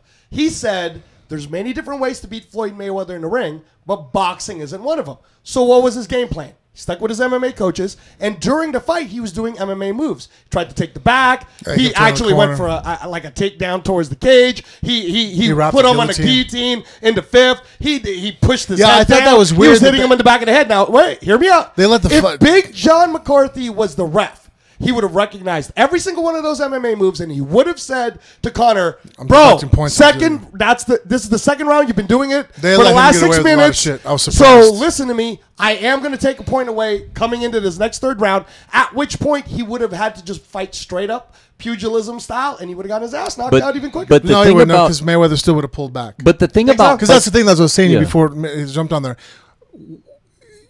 Sitting there when I was saying like, well, why didn't Mayweather just jump on him and put him around? Was it something Conor was doing? Well, you can't say yes. So you still think Floyd was holding back? Yeah, because Conor landed the shot. And then Floyd had no fear of coming forward on Conor. I agree with that. So what was keeping Conor from being able to – what kept Floyd from just saying, I'm going to go ahead and turn the pressure cooker on. I am a phenomenally conditioned athlete. Right. Mayweather is conditioned even amongst conditioned athletes. True. He is known as a cardio freak. Conor is not. Conor's known for power. He's explosive. He's fast. I like some of the technical angles and footwork. There's some things he does extremely well. That's why he's one of the better fighters in MMA, right?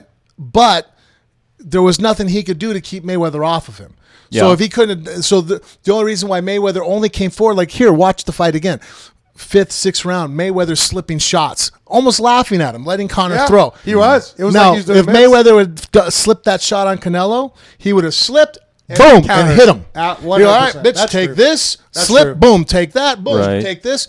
But because it's Conor and he can't fucking smoke him early, he's like, slip, slip, slip. You can't So, touch. Frank, when does a boxer answer. slip 6 shots and don't punch him back? But let me, I agree with all that, but let me just say that at this point, there's no motive for him to drag it out unless he thinks there. Now, maybe hold on. Let me finish the point. He may be thinking as it's going that there's a second fight to market. Maybe he's thinking that if it's competitive enough, but that's the only motive I could find, because otherwise it doesn't make any sense unless he thinks there could be a go first. But I heard that Floyd did bet on himself, and I was going to ask you, Frank, would it surprise you if Floyd bet a ton of money on himself that it would go past 9, but with a knockout also?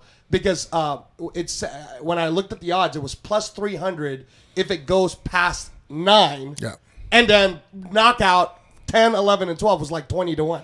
So would it have surprised you? I think he put money on it, and we're not going to know about it. I think he bet himself to take it longer, because if you're going to bet money for Floyd to win the most money on those bets, it has to be a late round win. Yeah, De La Hoya was actually saying today that he had heard that Mayweather had tried to bet a bunch of money that he would finish it in the 10th round. Really? Yeah. Of course, De La Hoya's got an axe to grind. He's upset with all this. But, he did say that. And you know what? I'll just, as a quick aside, I've never cared that much in the past. I've never thought of combat sports the way that they do, like football, baseball, where, like if you're a pro base Pete Rose, you can't bet on your sport. But maybe it's time to re-examine that, because if I were to find out that and that makes sense, but if I were to find out that had played a factor, I think I would like for that to have not happened. Absolutely. It's pretty cocky, though, if you think about it. See, the theory that proves against that is, so the 40-year-old smaller man who was clearly, so many people bet on Conor. Obviously, they believed Conor would win. That's pretty fucking cocky to bet on yourself and know the round. Well, it just shows at the level. I mean, yeah, it was like, you can't have an Olympic snowboarder going against the fucking best skateboarder. And like, well, what are they going to compete in? Skateboarding, the skateboarder's going to win, hands down, smoke them. Like, it's not even, Like, it's like, a shark fighting a tiger. Who's going to win? I'm like, well, where's the fight taking place? Right. In the water? Fucking betting on the shark. Is it on land? Well, the fucking shark is fucked. You know what I mean? So, this is really what it boiled down to, is that Conor is a phenomenal striker for MMA, right? Yes. One of the best strikers in MMA, right? 100%. And then now you have Floyd, who's the best boxer in boxing. Yes. It's like, oh, they're going to fight each other. It's not that I have anything against Conor. If they would have been going the other way and you said, oh, they're fighting an MMA fight, I would have said Mayweather has no chance in hell. Everything I said about Conor having zero chance basically to win this fight, then I'd have flipped it around and go, Mayweather fighting Conor in an MMA fight, he's fucked. And he's never seen a kick to the stomach. Conor's going to come out, tip him in the belly, stomp the front of his fucking leg. He's going to spin, hook kick him. I'm like, if Mayweather makes it 30 seconds standing in front of Conor in an MMA fight, my hat's off to him. I'll count that as a moral fucking victory. Yeah, I would too. And I didn't think that Conor had any chance to win this fight either. Okay. I mean, I didn't. I'm just saying that the fact that it played out the way that it did, I think morally benefits Conor. And yes, no, it does. And I agree with you up to that point. I just don't think that it was Conor's influence. No, I understand. And we can, you know, not only can we speculate on it, but I think Floyd has earned the pedigree in the ring, the credibility that if he says it, I'm more inclined to believe it than if the guy who's had 8 professional fights tells me that that's the way he meant to go. All I'm saying is that if the conclusion is I finished him in the 10th versus I could have finished him in two rounds, the fact that we didn't see it, that remains. We didn't see it. You're telling us you could have done it. I get it, but we still didn't see it. It's kind of like... Well, he's not even saying that. Mayweather doesn't. No, but we are. No, yeah. I'm just saying, knowing the two different athletes, anyway. knowing that, the type of runners each one is. Let's just put this in running analogy. Right. Like, basically, Mayweather was just... using him as a rabbit. What's the word? When you're racing somebody and you let them take the lead, you just kind of shadow them on the shoulder. Oh, I know what you're saying. What's that? Like chasing the hare.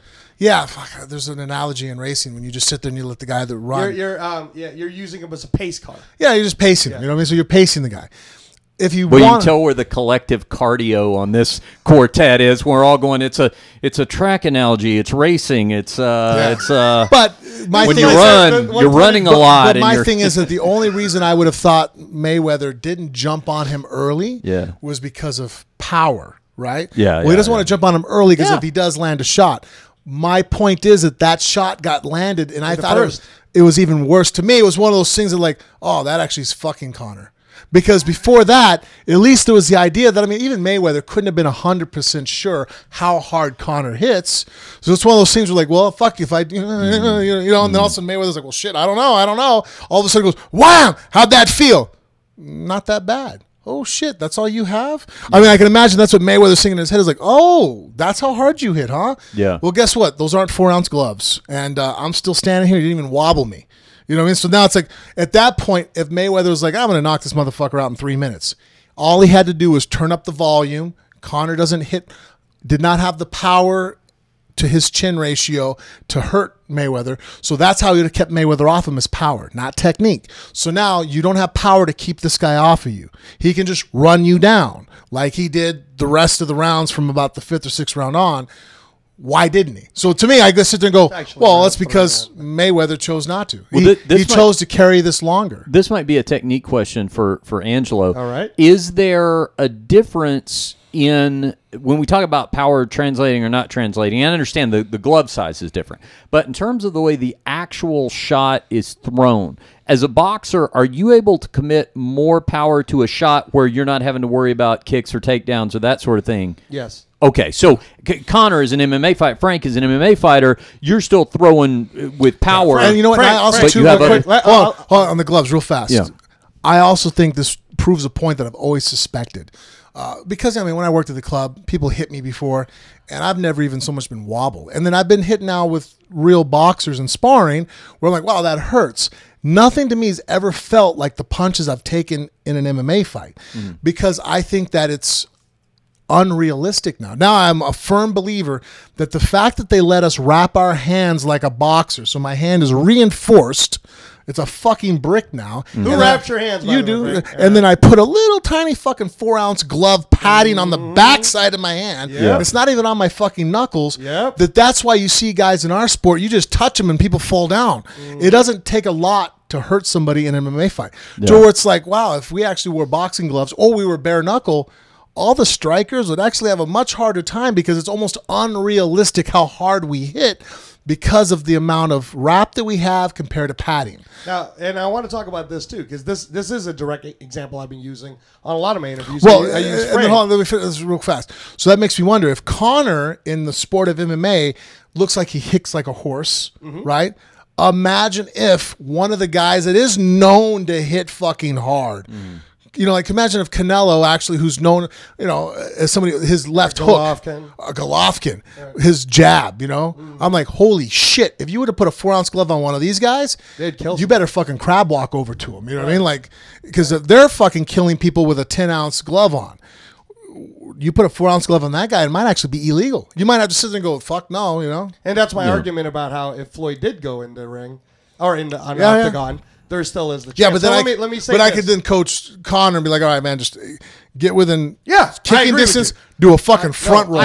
Your leg's longer than his jab. I 100% agree with you. Yeah, like do not fucking box. Yeah, like if Conor wanted to box MMA gloves with Floyd, I would strongly suggest against him. Like, fuck no, do not take that. No, I agree. That guy's fast and hits hard with 10-ounce gloves on or 8-ounce gloves. Right. I don't want to see what it's going to look like when the fucking precision shooting guy now puts a 4-ounce glove on. Right. No, here's what I was going to say, because we're talking about technique, right? Okay, Frank, so when we first got together, what was one of the first things we were covering? I had to make you orthodox so you could understand the base of boxing. Just the base. And I don't know why religion had anything to do with it, but you go ahead. All right. So, Frank, when we started doing the way we even turn the fist, the way you turn the hips with the fist, that type of punching, the same type that Floyd shows, didn't you feel a power difference? Oh, yeah. With an efficiency difference, too. You didn't feel like you had to use as much. So then when we went back to your stance, which is the Conor McGregor stance, southpaw, right? And we were training for Duffy. Was there ever once in camp where you and I talked about how we were worried about Duffy's punches? Not once, dude. Because who were you training against? Marco Huck, Berman Stavern, an Olympic guy. So that's what I'm saying is boxers are trained, like Frank was being trained, to take the hit and he would be okay. My problem with Conor was he had a guy. He had Paulie Malignaggi in his camp. He could have just let Paulie do what you're supposed to do in sparring and really use this knowledge. And this fight might have actually been different because Conor, I mean, yes, Conor was going to lose, but did he have height? Yes. Did he have, weight? Yes. Is he younger? Yeah. Better game plan, better coaching, and taking it seriously with better sparring partners. Maybe you could have gotten an Andre Berto to help you. Maybe you could have gotten a Paulie Malignaggi to help you, and maybe this fight would have been better than it was. The reason why even Floyd knew this was already a bank heist is Conor actually believed he had a chance. And it's like, not with what you're doing, dude. You have zero chance. Do you think Conor really thought he could win? Yes, 100%. I really think that in his brain...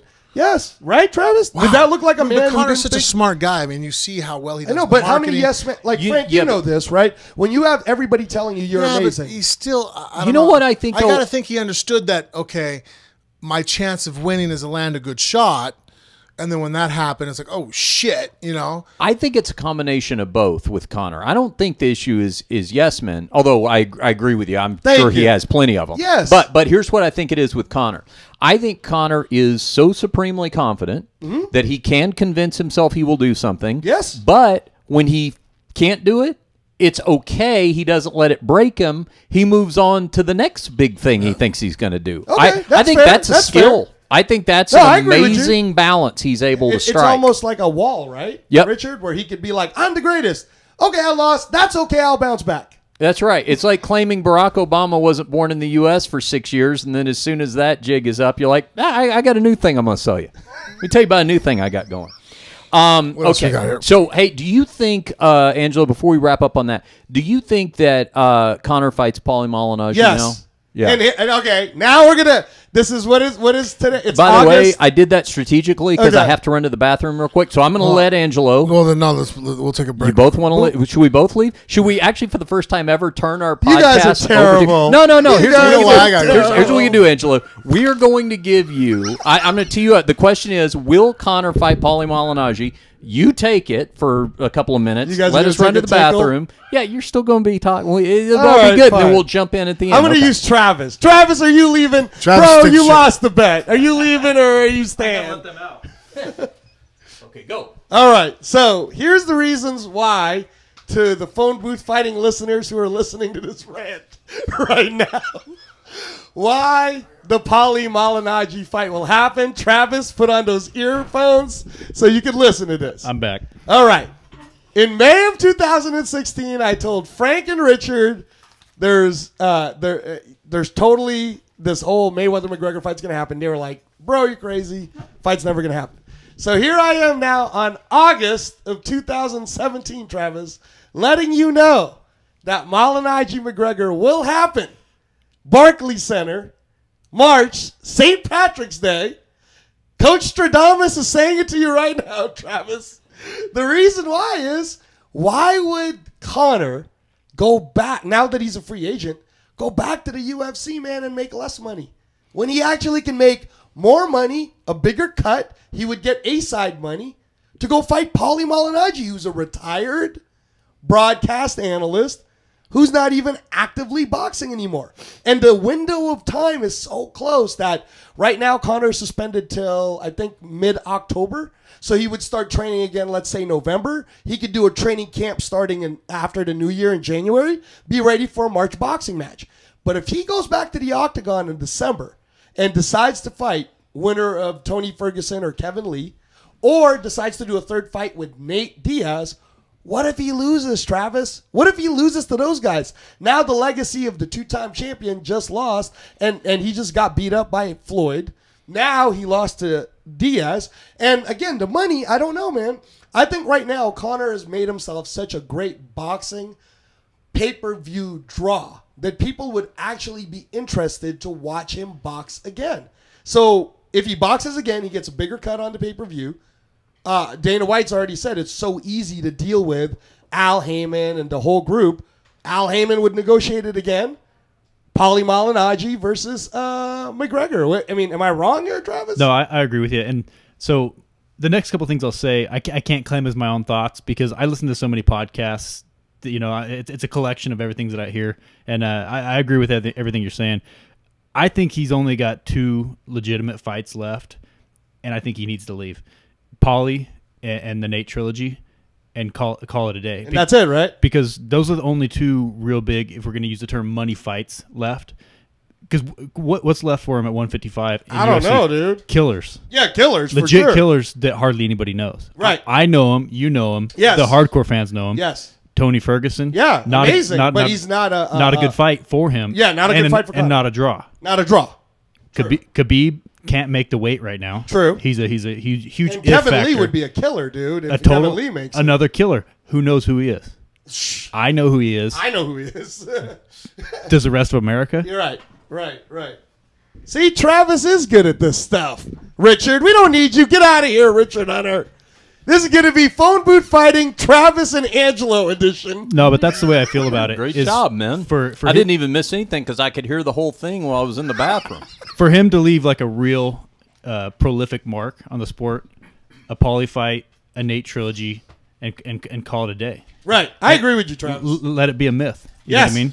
Yeah, no, I 100%. And can you imagine, Travis, if he pulls off a win on one or both of those? Yep. Dude, he made money and he can walk away going, I beat a high-level boxer and I beat Nate Diaz 2 out of 3. So F you, bitches. I'm out. Conor McGregor's the greatest. You know why it makes a lot of sense to me, Angelo, for Conor to fight Paulie is because here's the situation with Conor right now. I mean, not that he's going to make another $100 million, but He'll make a lot, though. Yeah, no, I agree. But he has now gotten used to big money, right? Mm-hmm. Also, Conor is actually, and we've talked about this at length before, but Conor is actually hindered by being a UFC champion, by being tethered to a title, by, possibly being beholden to a champion's clause. It's better for him. He's bigger than the UFC at this point. It's better for him to be a big money fight free agent, essentially. 100%. The Nate Diaz fight is that, as far as MMA goes, in a way that, and I heard you guys mention as I was coming back in, Kevin Lee, Tony Ferguson, Khabib, those guys are not. And then the Paulie fight is the next thing for boxing money, right? And the boxing money, even for Paulie, would overshadow the Nate money. Yes. Okay? So And you mentioned that Zuffa has the new boxing promotion they appear to be starting. Right. So it's kind of the best of both worlds because the UFC. I drew this analogy with Drysdale over the weekend. I said, it's kind of like me introducing my girlfriend to my friend that's 10 times hotter. Or 10 times more handsome. You know what I'm saying? Right. Now she gets a look at him and it's like, now come on back to me and let's hang out. You know what I'm saying? Like, so now that he's seen that money, this might be the perfect compromise because Dana is now talking openly for the first time about the fact that to get Conor back in the UFC, they may have to give him equity. They may have to give him part of the promotion. So to me, this is the best way to do it because what they can say is, lest some other fighter come along and go, hey, well, him, what about me? They can go, well, we're not necessarily doing that in the UFC yet. We're doing that in Zuffa Boxing where we haven't had an event yet.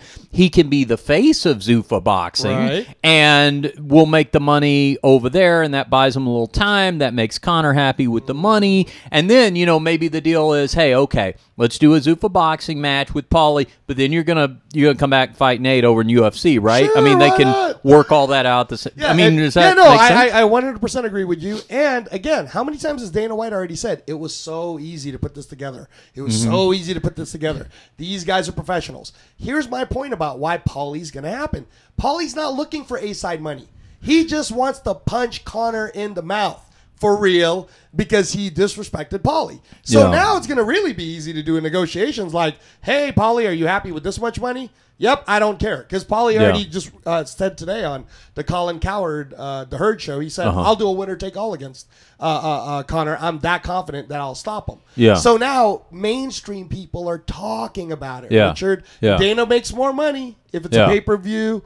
For Conor partnering up with Zuffa Boxing. The Fertitas make more money. I don't know how much money Ari Emanuel would make for WME, IMG, and UFC, but for sure, man, there would be a lot of money going around. Versus, do you really want to see Conor back in the octagon by December? I mean, does that really excite you that much, Richard? Depends on who he's fighting. I mean, I'd like to see him fight Nate again. Yeah. Well, now here's the thing. I'd like to see him fight any of these guys That's again. True. But That's in true. terms of what's going to make the money, though, Right, if right, I'm right. looking at it that way, then no. I definitely don't want to take a big financial step back with Conor before I have to. And Khabib, Ferguson, Lee, those are tougher fights for Conor. I mean, you want to talk about deflating the balloon.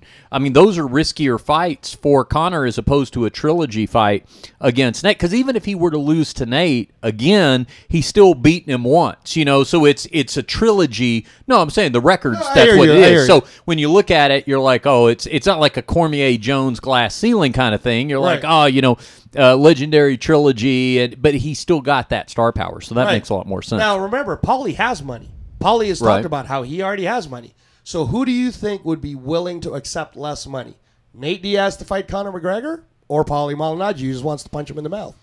Well, I mean, the thing about that is that I don't know what, I mean, I see what you're saying. I just don't know what Nate's financial situation is, like if he's going to need money or anything like that. Right. So I don't know how to answer. I hear you what you're saying. If he really needs the money, if Nate really needs the money, then he would take less than Paulie would. Is what yeah. But I mean, this is you talk about the real sort of like accidental winner in this whole. I mean, going into it, we knew Floyd was gonna win literally and figuratively. We knew Conor was gonna win financially. How about Paulie Malignaggi? I don't think he went into this going, oh, man, there could be... No, but I don't think he went into it going, I think there might be more money in this than any fight I ever fought in boxing. That's how this could end up. No, he made a lot of money, though, fighting Danny Garcia. He made a lot of money fighting Ricky Hatton. He made a lot of money in the championship fights. But fuck yeah, dude. I mean, if he gets pay-per-view cuts and he gets a minimum of $5 million, Travis, let's say Paulie gets minimum of $5 million plus pay-per-view cuts, and the pay-per-view sales, let's say, is guaranteed 1 million pay-per-view buys, but goes over, let's say it goes over 2 million, because both of them can talk and both of them can promote. Shit. That's a lot of money, man. We got to, in a second, we got to look at the video of the only person who had a more abrasive reaction to Floyd Mayweather's victory over Conor McGregor than Angelo Reyes was Snoop Dogg. So much so, have you seen this yet? No, I haven't, but I did want to show you this first. Hold on. Yeah. Hold on, because Frank's not back anyways. Right. Travis, pull up the video of the other guy who lost to me too. There are plenty of people that lost. But this went on USA Today for the win. It went on their segment. So this guy who 2 months ago bet me, George, and Goes. Oh, this is the diaper guy. Yes. Okay. Yes. So John Orlando, Tony Orlando's son. Right. Who's a big Connor guy. Boom, baby. This, by the way, let me give a plug to his podcast. John does the podcast with Jake Ellenberger. Yes. Yep. Action Junkies. Yep. That's a fun podcast. Yeah, we actually invited Jake to train with us, with me and Frank and stuff. Okay. So this is the guy. There he was. And this is it. This is us right here on Monday. Yeah. I'm right here. George is right here. But press play, baby. Right now. He's going to have a pinkish hue pretty soon. And he already did 2 hours of punishment on the show. Now he's got to fulfill this. And I tossed him a softball. Hey, just take inbox. No, he's sticking with McGregor. We have to do this again. Hopefully that fight does happen in March, though it's a little bit cooler. Because as you can tell, I'm starting to sweat here. It's only been like 3 minutes. Just paying off a bet, folks. Just paying off a bet. I bet on Connor. John, where can they hear the whole story? Action Junkies. Go to the Action Junkies Facebook page. It's JUNKEEZ because we don't know how to spell. And earlier today, I was on the MMA Junkie Radio show. Getting all the plugs for in. About 2 hours, sitting there with Big George and Goes and Angelo Reyes. And you can follow me on Instagram. He worked in all the plugs. That's Yes, smart. sir. I like it. Now, why is he holding a pair of maracas? No, because George made him do that. Hey, you got to have rattles, too, Oh, dude. is that what it was? And then we made him take off the shirt. But Yeah. we were like, you can keep the hat. That's okay. Yeah, I'll tell you this, too. I like how they put him on the sky bridge that goes over to New York. Yeah. Because a little-known fact here about Las Vegas strip culture. New York is the fake New York themed casino. So you got like fake Statue of Liberty, fake Staten Island, but they have real homeless people on that particular bridge to really give you the authentic New York experience. Yeah, so you will encounter him there, and I like that they put him on that bridge in his diaper. It made a lot of sense. A little dry erase board. Yeah. All right, we're waiting on Frank to get back from the bathroom here. Yeah, Frank because I want Frank to see this. Yeah, too. yeah. You don't want to miss Snoop Dogg. Frank's been Now, here's feeling the under other one. weather. Now, Travis, our guy here, wanted to do a friendly bet. I tried to talk him out of it. Yeah, you guys. was What's the wager you guys had? It was dinner. It was dinner by choice, though. So Okay. which could get pretty expensive, Richard. Yeah. Because we're not going to a taco truck with No, this you're guy. a very cultured man about town. Thank you, sir. Bon vivant. Yeah. So there's no telling where you're going to be. Travis taking said, him. "What is it? After the holidays?" You said. Yeah. After I get back from the weekend. Oh, here, All right, Frank's making his way back. So you're going to take him. Where are you guys going on your date? We haven't decided yet. I offered Sizzler and he said no deal. Oh yeah.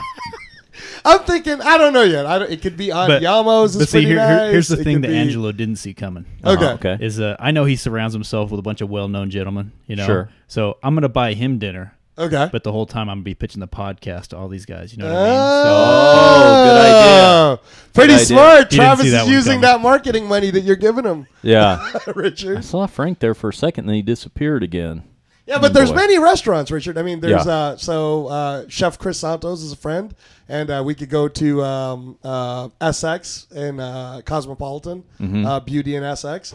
We could go to Fleur, Chef Hubert Keller, and Chef Lupe Avila, and Chef Laurent Pillard is a friend. We could go there. We can go to Chef Akira Bach's place, Yellowtail, Bellagio, or That sounds offensive. or Yumi's at Mandalay. See, You know? a couple things worry me here. I don't know the names of any of these joints, Right. so I have a feeling I can't afford them. You can't afford. You can't afford to park. It's gonna hurt. It's Let gonna alone hurt. the It's gonna hurt, actual, buddy. tab, It's gonna hurt bad. Actually, we could go to the Foundation Room. Chef Lee Davidson's a friend too. Yeah. we can go there. Oh, we're gonna hurt you, dude. Hey, by the way, while we're speaking of things like that, pull up the American Assassin thing real quick because Okay. I'll go ahead and plug this. If you're going to be in the Las Vegas area on Tuesday, that means whenever you're hearing this Tuesday, coming up. Well, I don't know what the That's the actual 5th, date. right? The 5th, is that Yep, right? yep. September 5th. Okay. If you're going to be in the Las Vegas area and you want to attend a movie premiere with Frank Mir and me and the crew, Angelo will be there, Travis will be there. Travis. American Assassin is premiering now. It's out in theaters on September 15th, but we're going to do an advanced screening. If you're going to be in the Las Vegas area on Tuesday, just hit us up on social media. We got a limited number of tickets, but as long as we have spots available on the guest list, you can have one of them just for being a phone booth fighting listener if you want to go to the movies with us. And that's a big deal because normally I've been to the movies with Frank and his family. Is it fun? Normally the tab is $738 every time they go to the movie. It's incredible. But popcorn? Well, there's a lot of things that factor in. But this is going to be a free movie, American Assassin, and we're going to go see it over at Red Rock, the Fertitta's casino and all that. So, cool. Yeah, so if you want to come to the movie with us, hit us up on social media, and as long as we still have a couple of spots left, then they are yours. So hit us up, okay? All right, Frank is back. Now, Frank, I want to pull up the Snoop Dogg. You don't know about this yet? No, zero into this one. Okay. Now, before we play it, let's set the table. Now, Snoop Dogg has been a part of the Dana White's Tuesday Night Contender series on UFC Fight Pass, which just had its season finale last night, which I attended, by the way. It's a fantastic event. Travis, I know you've been to one of these. It was a lot of fun. It's over at the Ultimate Fighter gym, and you're seeing guys and girls compete for a potential UFC contract. But this has been a controversial element of it because all season long they've had the Snoop cast. So you have the regular commentary, but then you can flip over and watch the Snoop Dogg broadcast where he and Uriah Faber do alternate commentary, and the gag has been that Snoop Dogg doesn't have any idea what he's talking about. So, Frank, I think the example I used is Snoop Dogg will be jumping up and down in his chair going, "This guy's done. He's done. He is done." And you'll hear Uriah Faber go, "Well, now that's half guard, Snoop. That's it'll be something where he's nowhere near being finished, and Snoop Dogg is overreacting." Now that was all well and good and fun, although Matt Brown failed to see the sense of humor. Let me tell you something. Matt Brown was out way ahead of this. Matt Brown was calling for Snoop Dogg to be 86th immediately after he saw the way the sport was being cheapened. I looked at it for what it was. I thought, okay, they're just trying a novelty here. Snoop Dogg jumped the shark Saturday night. Now, this is his Instagram reaction. Wait, what does that analogy mean again? Oh, that means when Happy Days, right? Jump Yeah, the shark. Okay, I remember. Yeah, okay. that I knew you explained this to me once. Okay. Yeah. Snoop Dogg was watching the Floyd Mayweather-Conor McGregor fight. Now, keep in mind that he's watching the fight, Frank. Yeah. Okay. Now, so know, like when you and I watch fights, don't put a freaking camera in front of me because I get pretty excited. Right? Yeah, but you don't really say stupid shit. You just I know, because all my shit is factual. Well, let's also keep in mind. Stand corrected. Let's also keep in mind. You didn't give me 1 second to be correct on that one. Let's also keep in mind that Snoop Dogg, although I'm sure he never expected to find himself in this spot back when he was being tried for murder, that he would eventually be employed by the UFC to do commentary on MMA. So against that backdrop and with that information, let's listen to his Instagram reaction to Conor McGregor's effort against Floyd Mayweather, and then we'll discuss. Okay. 50-0, nigga. The motherfucking champ, nigga. 50-0. Fuck that motherfucking punk-ass McGregor, you bitch. Fuck him. Motherfucking champ, nigga. Yeah, nigga. That's what you get for coming to a motherfucking gang fight with a butter knife, you bitch-ass motherfucker. Fuck you, nigga. Money team, champ, nigga. What a party at, Floyd? Yeah. Hi, honey. Talk some shit now. I got one more rib left for you. 50-0, nigga. Hey, McGregor a bad motherfucker, though. I give him his. He got hard. He got hard. Okay. Keep in mind, Frank, he was high and probably drinking a lot. And this is a party. And it just happened. Because I'll admit I was pretty excited, too. I didn't go to that extent. But. No, Matt Brown, this is actually where I first saw it, was Matt Brown reposted it and said, "Fire this idiot immediately." And I got to tell you, I'm with him now. Like it was funny when he was the lovable cartoonish rapper who is misidentifying half guard and all that kind of stuff. But that's ridiculous.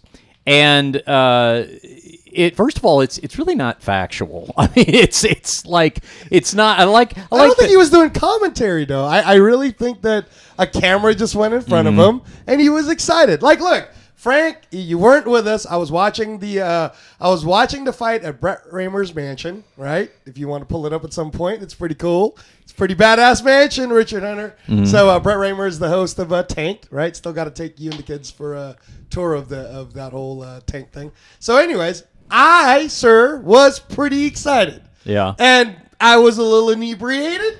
And I probably said some things that I would not want to be said on Cage Siders. Yeah, but what if you were employed to do commentary by the UFC though? And I'm not saying I gotta watch myself if I was employed by the and UFC. I'm not even saying you can't be pro Floyd, but I think it's just disrespectful. No, I understand. Frank, what do you think? Yeah, I don't know what you saw. Yeah, I'm trying to figure out why was there so much hatred there. Yeah, it's because Conor is talking so much shit. But it's a fucking fake thing. It's just a build up to a fight. But before the fight, he got look. Even Anna admitted she was on SI Sports Illustrated MMA today, and she said, "Look, man, I got to give it up to Conor. He's a very good salesman because he got under my skin. Now that it's over, I'm glad that it's over. So now again, Anna's pretty calm. She's very humble. That's not Snoop. Snoop's not calm nor humble. But I also think that you don't think this turned into a white versus black thing, do you? I think it turned into a white versus black thing the minute the press tour happened. Yeah, did it? I mean, I didn't. I honestly didn't catch wind of that this whole time. I mean, maybe I'm just naive, but you were traveling a lot to Russia. That's the first time I've ever felt like I'm like, whoa, why are you so like, what's going on there? You know what I mean? Like that didn't make sense to me right now. It didn't. It didn't for me, but I does think anyone it want to did, explain that to me? Like, I do. I think it did to him. Yes. Here's the other thing too. Like, why was it so much like fucking? Well, here's I think what happens with guys like him and frankly Floyd for that man. I think when you get people who just aren't particularly all that intelligent, and I'm not talking about fight IQ, I mean just in general conversation, that they tend to go to kind of out of reaction what they know, and what Snoop knows is that kind of like street aggressive mentality. I mean, I don't think even if he had been paid to do it, Snoop is gonna provide any real thought-provoking analysis on how the fight went. Now, Floyd can do that because that's Floyd's world is fighting. But what I'm saying is that I think what the UFC paid to get with Snoop Dogg in theory at the beginning of all this kind of just ended up blowing up in their face a little bit because it went too far. It was like what they knew he was, but kind of times 10 of what they really needed from him. I mean, unless it's like a close friend fighting, maybe a teammate where you sweat with them, you might have a lot of emotional investment in it. Okay, hold on. But that is this that the first amount of time response was kind of crazy, and especially since it's like, well, the other guy fights for the company you work for too. I mean, no. But on the All Access show for Showtime, Snoop was a part of it, and he was on the money team side, so he was already pro money team, anyways. And here's the other thing, Richard. Okay, but hold on a second. Pro money team and being around somebody, it would be like. That's like being a really Dallas Cowboys faithful. I know, but there's also a difference if I was roommates in college with fucking. One of the cowboy guys, Okay. Can I give you then an analogy? I get it where I'd be invested, be like, oh, we're friends, we're boys, we're drinking beer together. Like, I don't think, I may be wrong, but I don't feel that Snoop Dogg and Floyd Mayweather kick it together unless it's a financial interest. And even if they did, even if they were that close, Frank, like you have offered to corner me in my next Naga tournament. Right. Okay. And I think it goes without saying that you definitely be Richard team, right? Yeah. Okay. Team Hunter. If I win, can I get you to react no, like I would that? not do that. No, but I'll do it for you, Richard. I'll be like, that's right. That's right. You know what I'm That's saying? what you get for your punk asses thinking you Look, get some look beer. at the look on Frank's face. If you're watching on our Phone Booth Fighting YouTube channel, you can see the look of bewilderment on Frank's face, and I'm with you. I just don't unless get, the other person, that. and I haven't really had that situation occur yet, where we just know the other person's an evil human being, scumbag. Yeah. You know what I mean?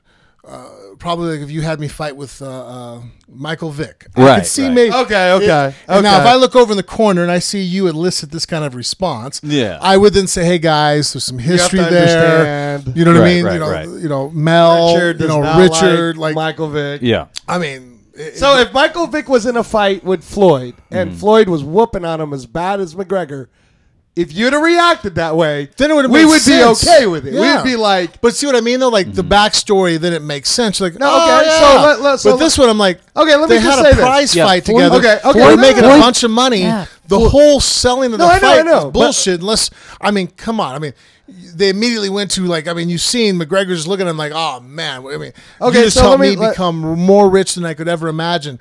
McGregor's not even mad at Floyd. He's just No, like, you know, here's- they stopped the fight, which I thought they should have given him a standing 8 count. I do think the fight got She was stopped. getting his ass whooped, dude. But why didn't he get a standing 8 count? Because he wasn't even throwing a fucking punch for like a whole minute. So give him a fucking.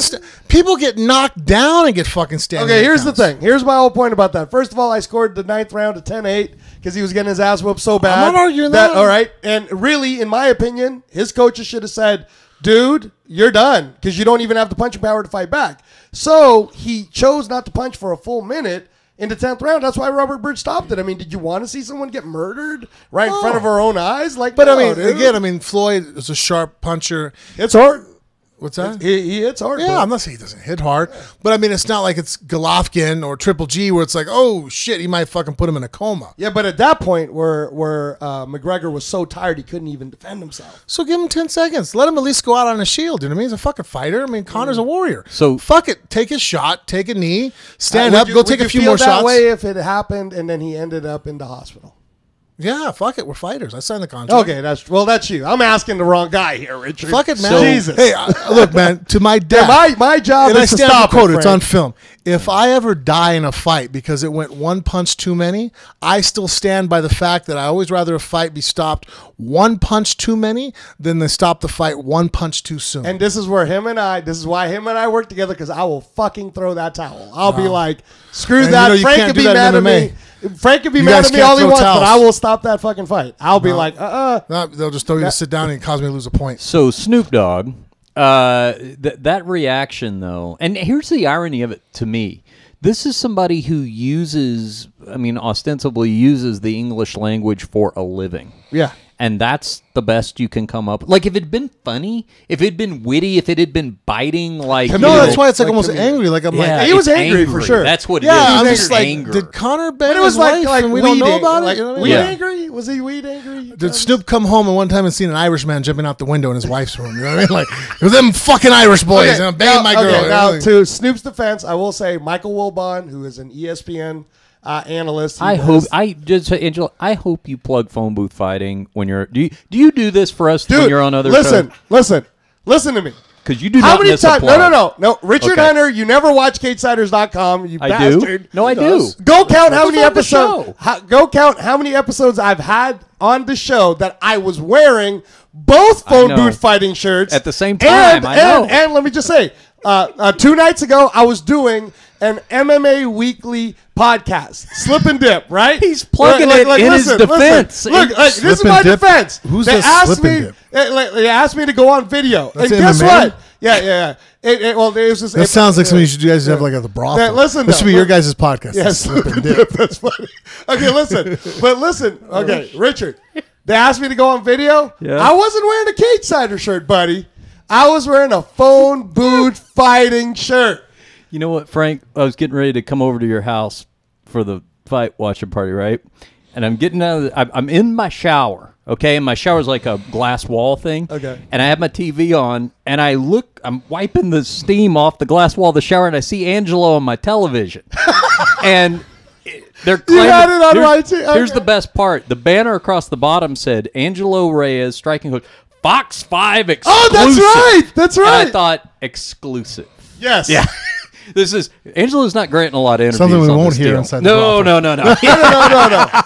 Now here's exclusive as his coworkers. Okay, first of all, now I want to do another shout out to my Filipina sister, Christine Medalla. She's the head anchor over there at Fox 5. Is that how that word works?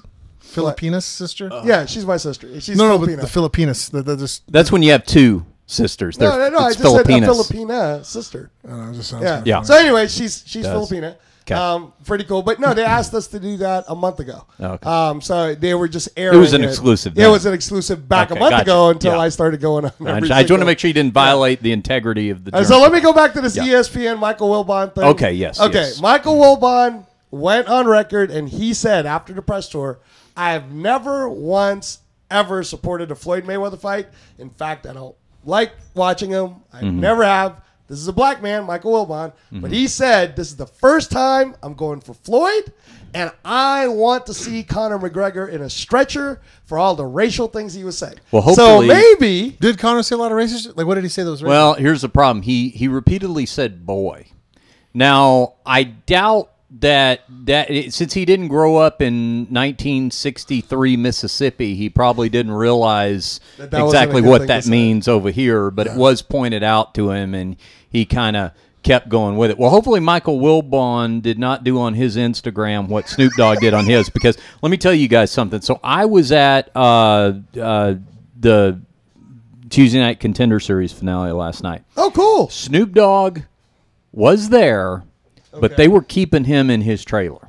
And I have a feeling there was a lot of talk going around amongst fighters and personnel and all that kind of stuff. It was a hot topic, and we all pretty much mutually agreed that I'll bet Snoop Dogg is magically going to not be available when Season 2 of Contender Series starts. Because I don't get it. Yeah, it just didn't. No, you're right. It's angry without. There's just no. It's not clever. It's just kind of like it's kind of inexplicable. Here's what I think.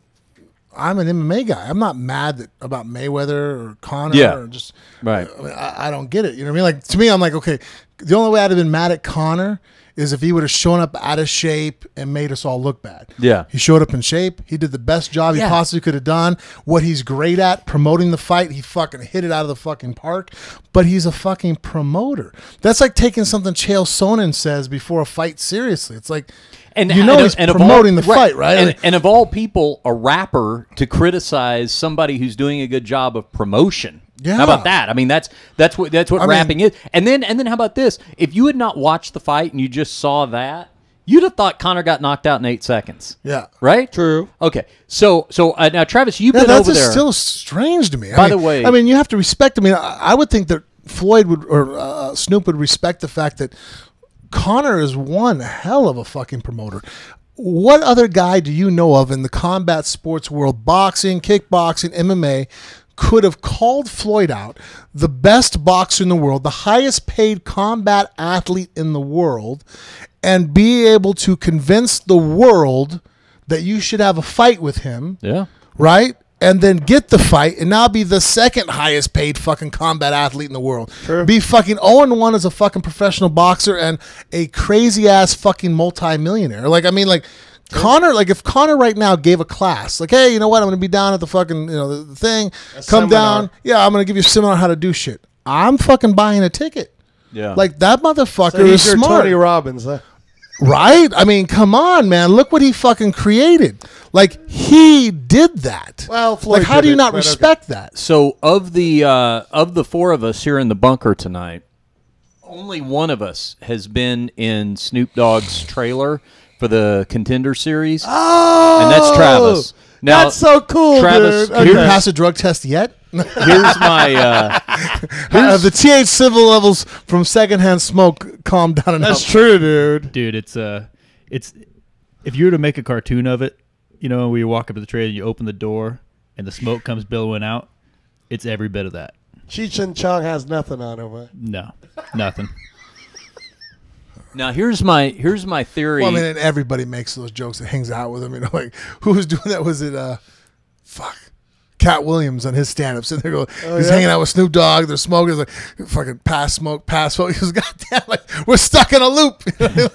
Here's my theory as to what happened last night after the finale concluded. I think while Snoop Dogg was still in the trailer, they hitched that trailer up to a truck and started beelining down the 15 toward L.A., and I think when that trailer door flew open, they were in the LBC, and he went rolling out, and they took off.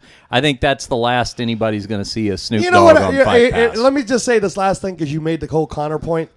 I think it would actually be smart for Conor to walk up to Snoop and go, fair play to you, buddy.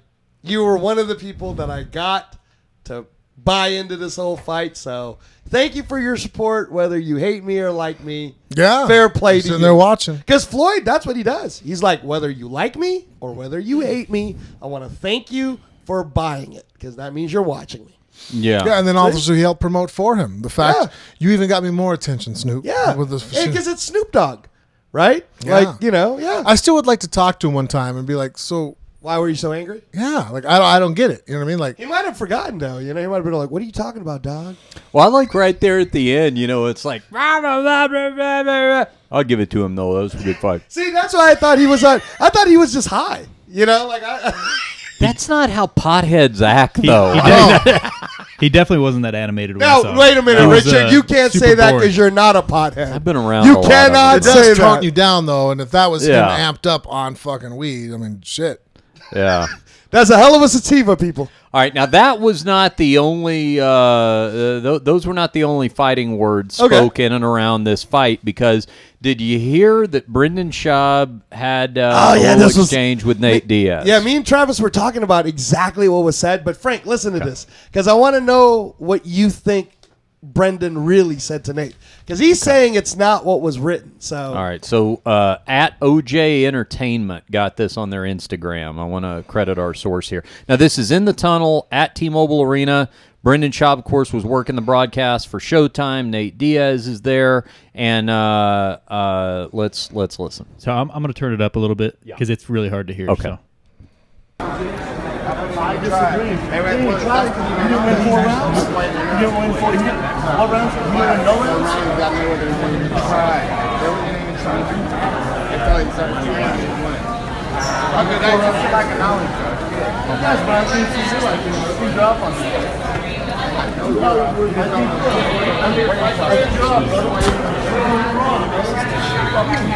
Hey, I have no problem with that. Now, why are we saying you're a bitch?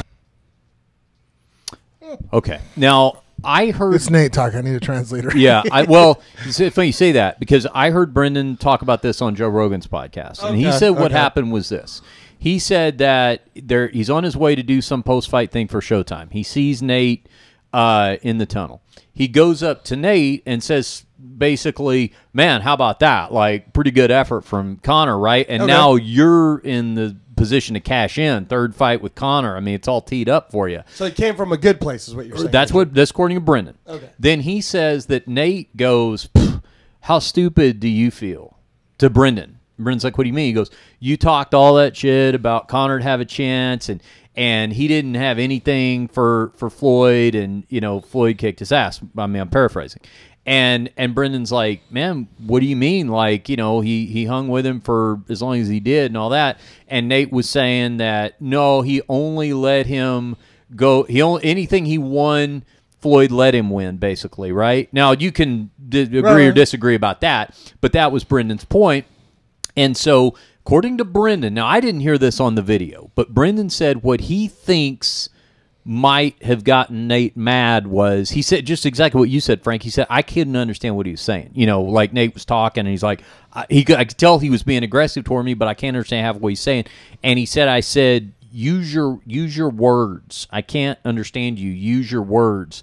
And he said, Nate maybe has like kind of a lisp, like an impediment or something. Okay. And he said he thinks that made him mad. And what you can hear on the video is Brendan saying, hey, I don't have anything against you.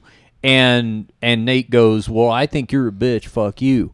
Now, you also hear on the video, too, where Nate goes, it's nothing against you, it's just your lack of knowledge. I mean, he did say that to Brendan. Yeah, Nate said which, that. I mean, that's kind of... Oh, that would, if anything, I would think that would give Brendan a reason to kind of be upset if I'm like, yeah, it's not your fault, Frank. You just don't know what you're talking about, but it's not your fault. No, you know okay, no, hold on. Stop for a second, because, you know, Nate actually does spar with Andre Ward and stuff like that. So, you know, it would be like if there was a subject that Frank wasn't as familiar with and you were to say, Richard, that's okay, Frank, like in a nice way. That's okay, Frank. You know, it's just your lack of knowledge, buddy.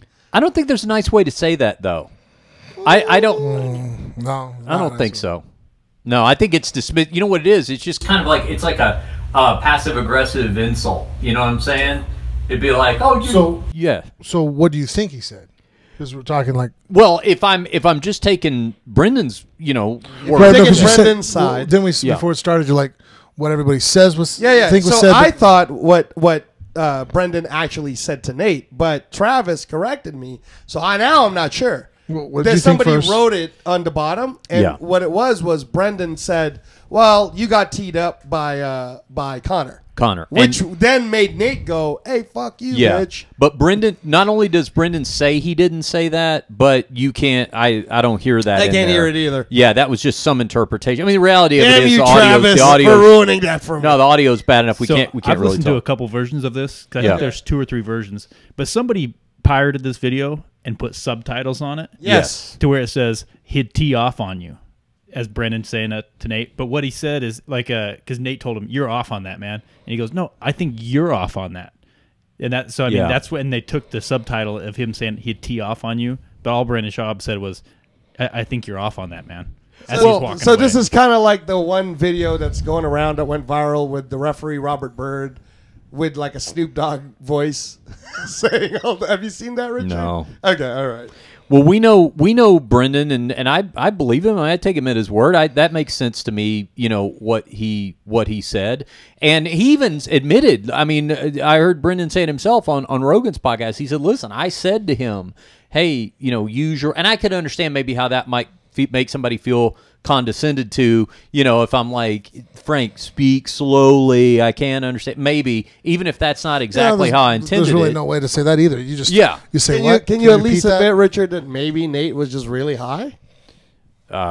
Sure, maybe, yeah. Okay. Yeah, I don't know, but misunderstanding. It does kind of, if that is in fact the way that it the build-up was, like if Brendan had just gone up to him and gone, "Hey, how about that, man? You know, that pretty decent fight for 10 rounds or something like that."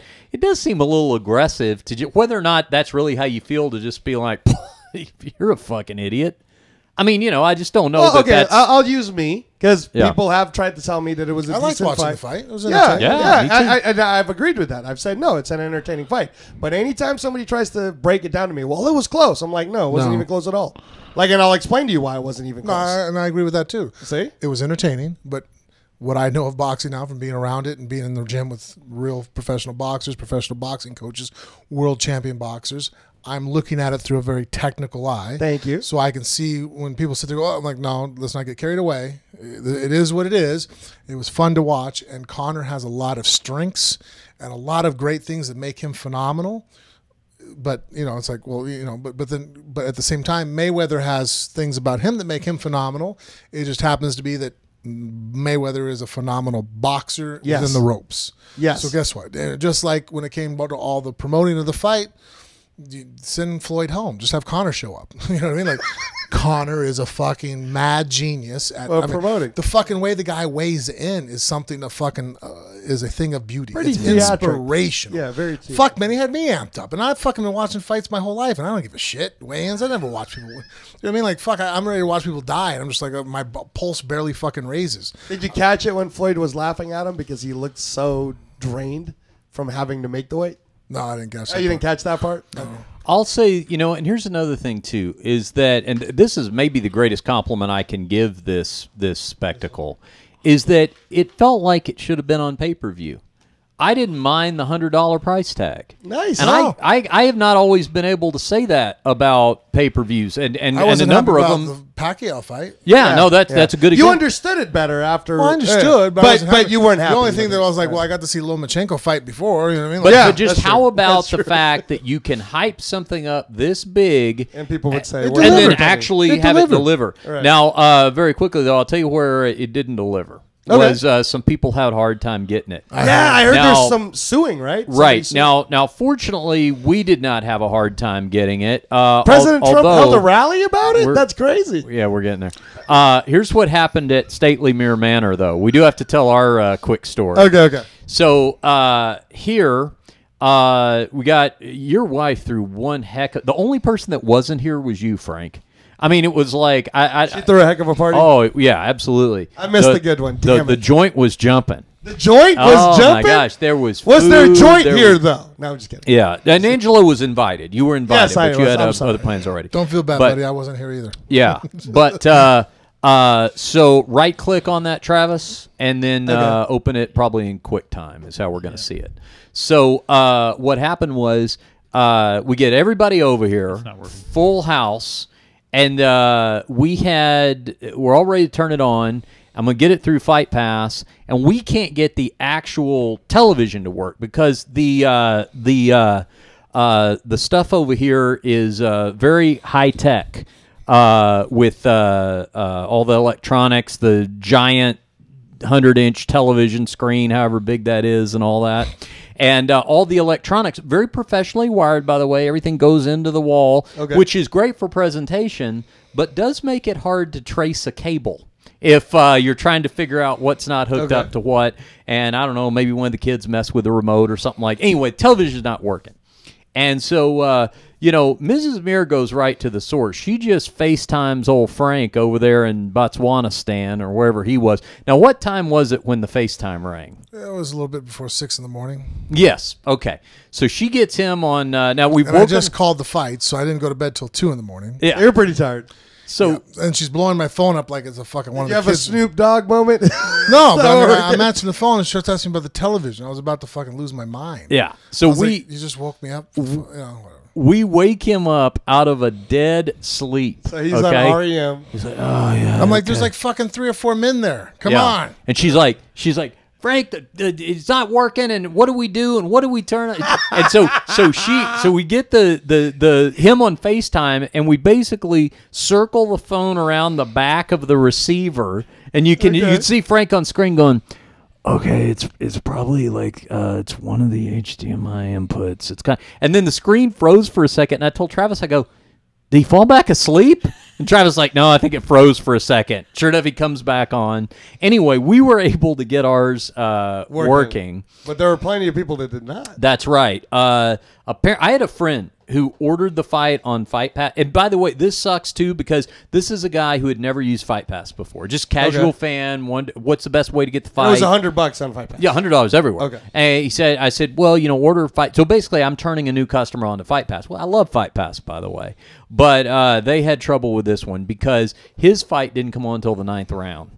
And there were a lot of people that didn't get it at all. Now, Dana came out today, so the UFC's going to, do right and get everybody their refunds and stuff like that.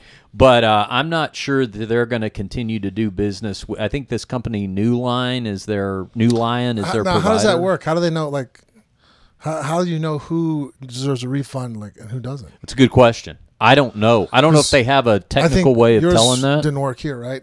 Yeah, right. Exactly. It froze up quite a few times. There you go. Oh, refund! Hey, refund! Refund on the Mir house. Could you just imagine the insult to injury? Dana sitting there going through all the Frank Mir, Jesus. Okay.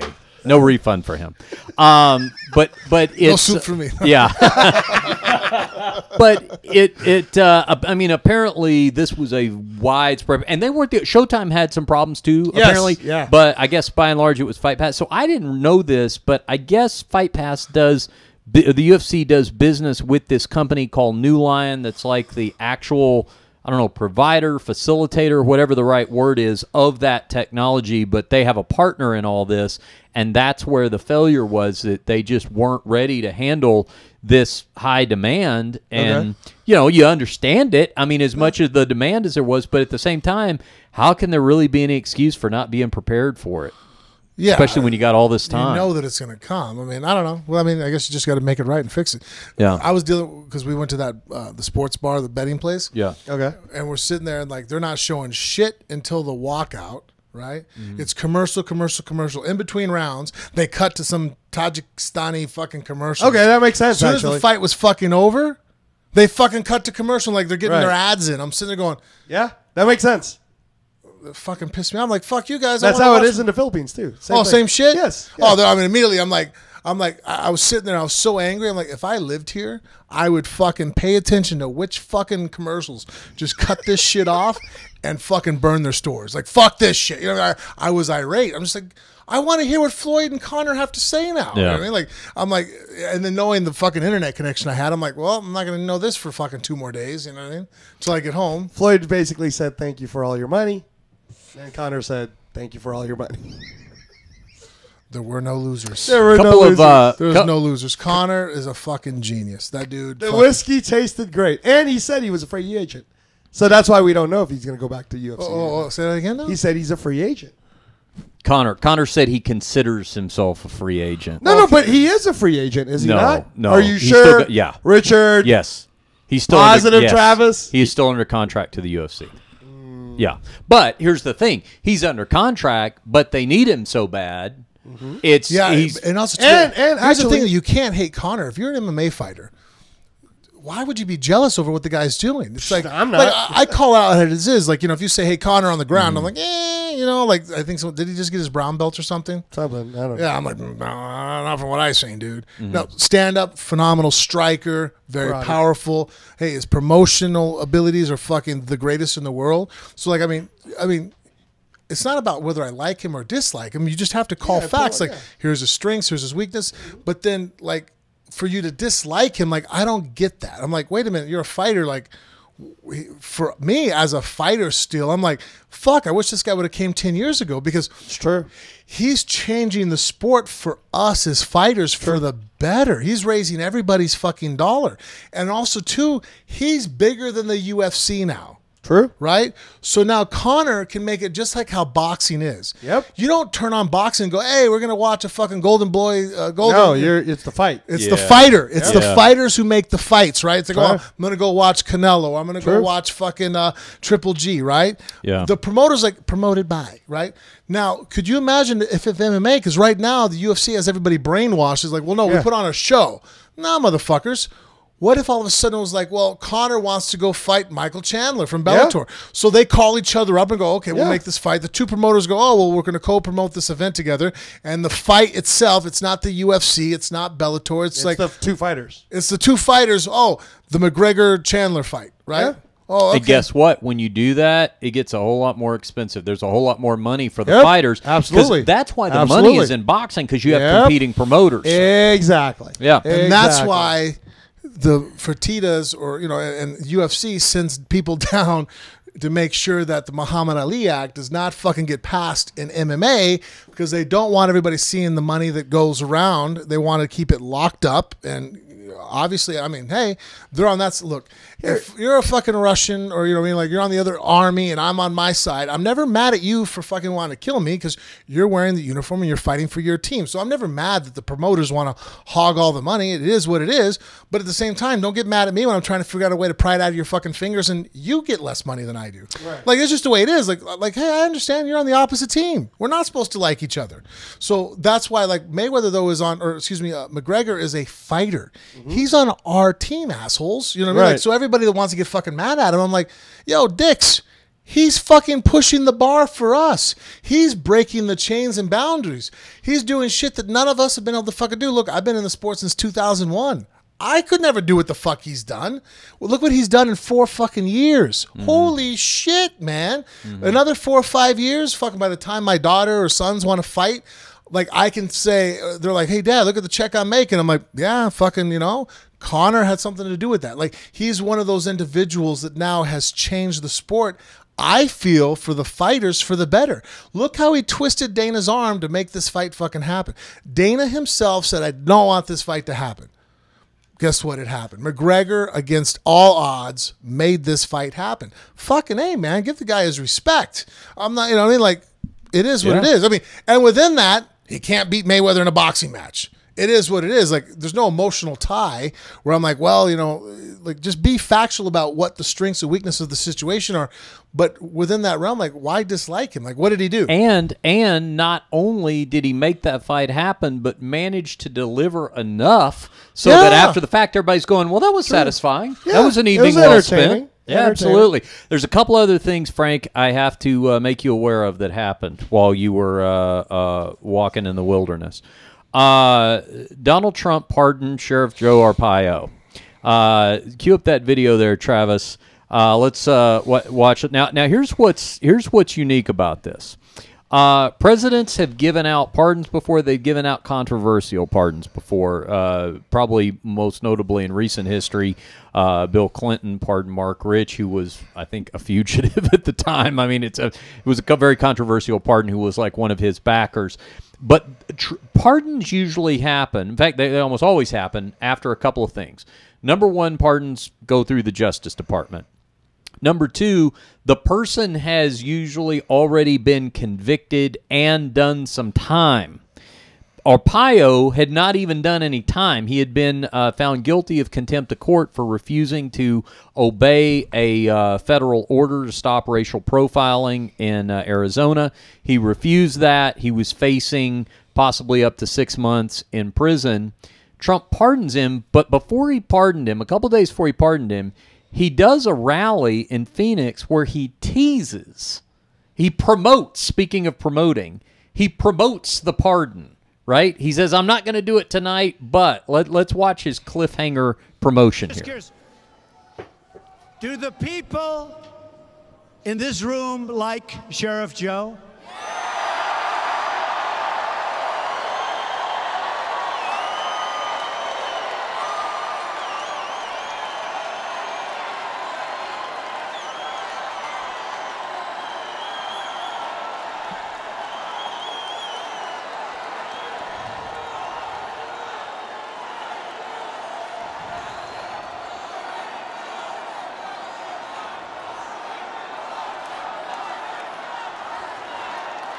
Oh, geez, I didn't realize we had this long of an applause break. Okay, here he goes. Here's his tease. This feels like a Conor McGregor. Yeah.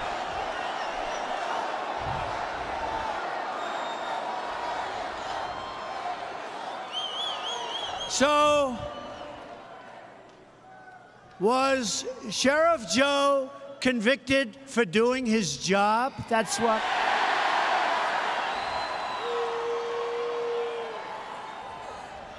He should have had a jury, but you know what? I'll make a prediction. I think he's going to be just fine, okay? Now there's the tease. Wow, he made a prediction. The foreshadowing to the pardon that came a couple of days later. Coach Stradamus. This is awesome. Yeah. That was like a pro wrestling thing. Exactly. Exactly.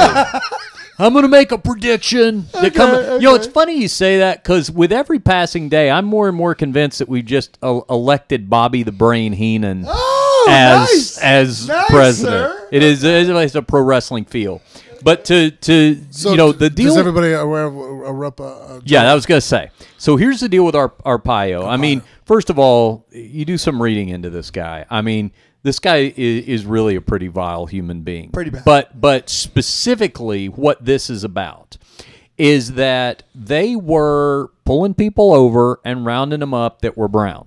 No, and they still had to find a viable cause to pull you over. They didn't pull anybody over for being brown. But if you had an infraction and they pulled you over, they then went inquire into your citizenship, and they said that is being profiling because you wouldn't ask me if I was white if I had a green card or if I had a yes. So if you don't have a state license, why don't you have a state license?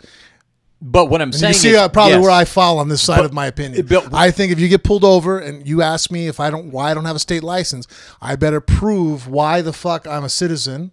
And if I can't prove I'm a citizen, then yes, fucking pull me out of the car and take me down to the thing. But here's the problem, though. That's not what was being proven because they ended up rounding up a bunch of people who were also citizens. Wow. So, but if you have a driver's license, they were pulling them in and then sorting it out later. Is what was happening. It was profiling. Well, the profile as far as that once you commit an infraction, they can pull you over. They weren't just, he's going the speed limit, I pulled you over for no reason. Because, I mean, that's always been illegal. That's not profile. You can't, just a police officer can't go, right. Not in our state, not in our country. Now, look, I was just in Tajikistan. They do that. Yeah.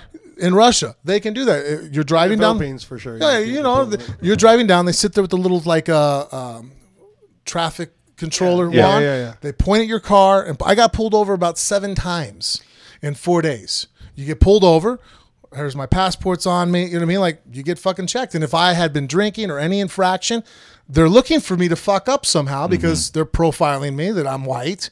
I obviously don't look like I'm from Tajikistan, and then they can get money out of me. So they're pulling people over. First of all, they're pulling over an awful lot of brown people. Now, I get it. You can say, okay, yeah, but there's a lot of brown people in Arizona or something like that. Yeah. But the issue is when you start getting a lot of people detained that are American citizens, then clearly you're doing a roundup.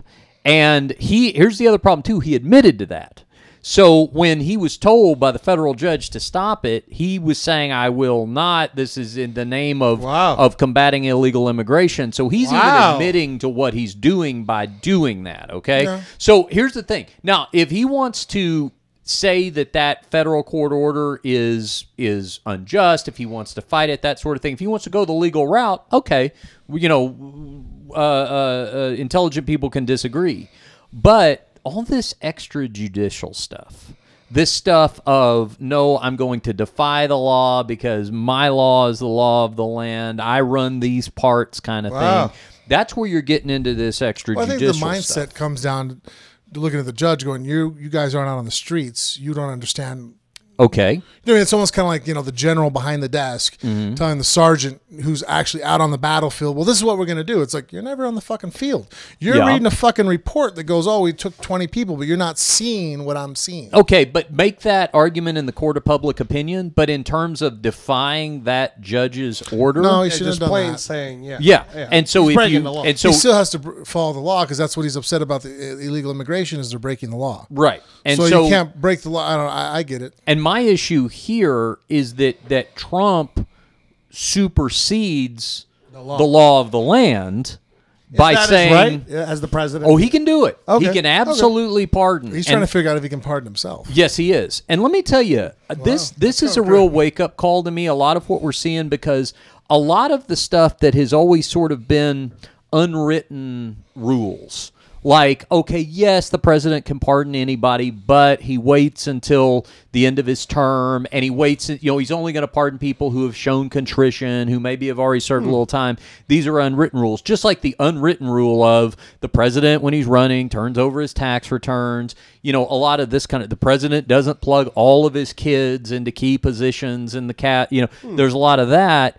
I think this stuff now needs to be defined. And you know what? That may come back to bite me when somebody I actually support gets in office and they can't be as authoritarian. But that's the thing. I'm anti-authoritarian. More than pro-liberal, which I am, I'm anti-authoritarian. And I think this is a wake-up call that we need to check a lot of this power. Remember, Frank, when you were talking about how in the election you were thinking, well, maybe the president really doesn't ultimately have all that much power. You start looking into it, you're going, well, if he really wanted 10 minutes on Google, and you're like, oh, shit. He really has a lot of power. Our president has a fucking ton of power. You're talking about the whole checks and balances. I'm like, not really. Yeah. So could he end up being like a dictator? He could declare war on anybody anytime. He is in control of the armed forces. The only thing that the Congress can really do is fucking deny their budget. You know what I mean? Say, well, we're not going to and then that's like, okay, you're going to send over, 40,000 fucking Americans troops and tell them that we're not going to fund them now. And so they're just going to be there. Like, what congressman really is going to say, well, cut their fucking budget? ultimately, hopefully, what happens before anybody, and this is our checks and balances, before anybody ever really became a full-on dictator, is that their own party. I'll show you the page I Googled. It broke it down. Like, it's eye-opening. You're like, oh, shit. Hopefully their own party would turn against them for the good of the country. Now, Paul Ryan, John McCain, members of his own party, Speaker of the House in the case of Paul Ryan, Arizona Senator in the case of John McCain, have condemned this part. They're against this. Yeah. So this has bipartisan condemnation of this. I mean, I think the concern is that you're just seeing somebody act, again, like an authoritarian. Where this is, we're a nation where we're used to democracy. Well, that and three branches of the government. We're used to not this my word is law and what I say goes. And like Frank said, we may not have seen the worst of it yet, because this could be a sort of a trial balloon. One theory is that he's sending a signal to all the people that are getting swept up in this Russia investigation by doing something like this, that, hey, don't roll over on me and I'll pardon you. Like, look, I'm willing to do this at the very beginning of my administration. Just on the side note there, do you agree with the fact, if I'm a police officer and I pull a guy over, he has broken English, he doesn't produce me a state driver's license, he still has a Mexican driver's license, do you feel like it's within protocol for me to then inquire into his citizenship? It's okay for you to ask for an ID. Right. I mean, if he can't produce me that he's a U.S. citizen by having some type of state ID, at that point I could then call in, Yeah, okay. But sure, that's fine. But here's they're not allowed to do that? But but when you look at stop and frisk, like what happened in New York, okay?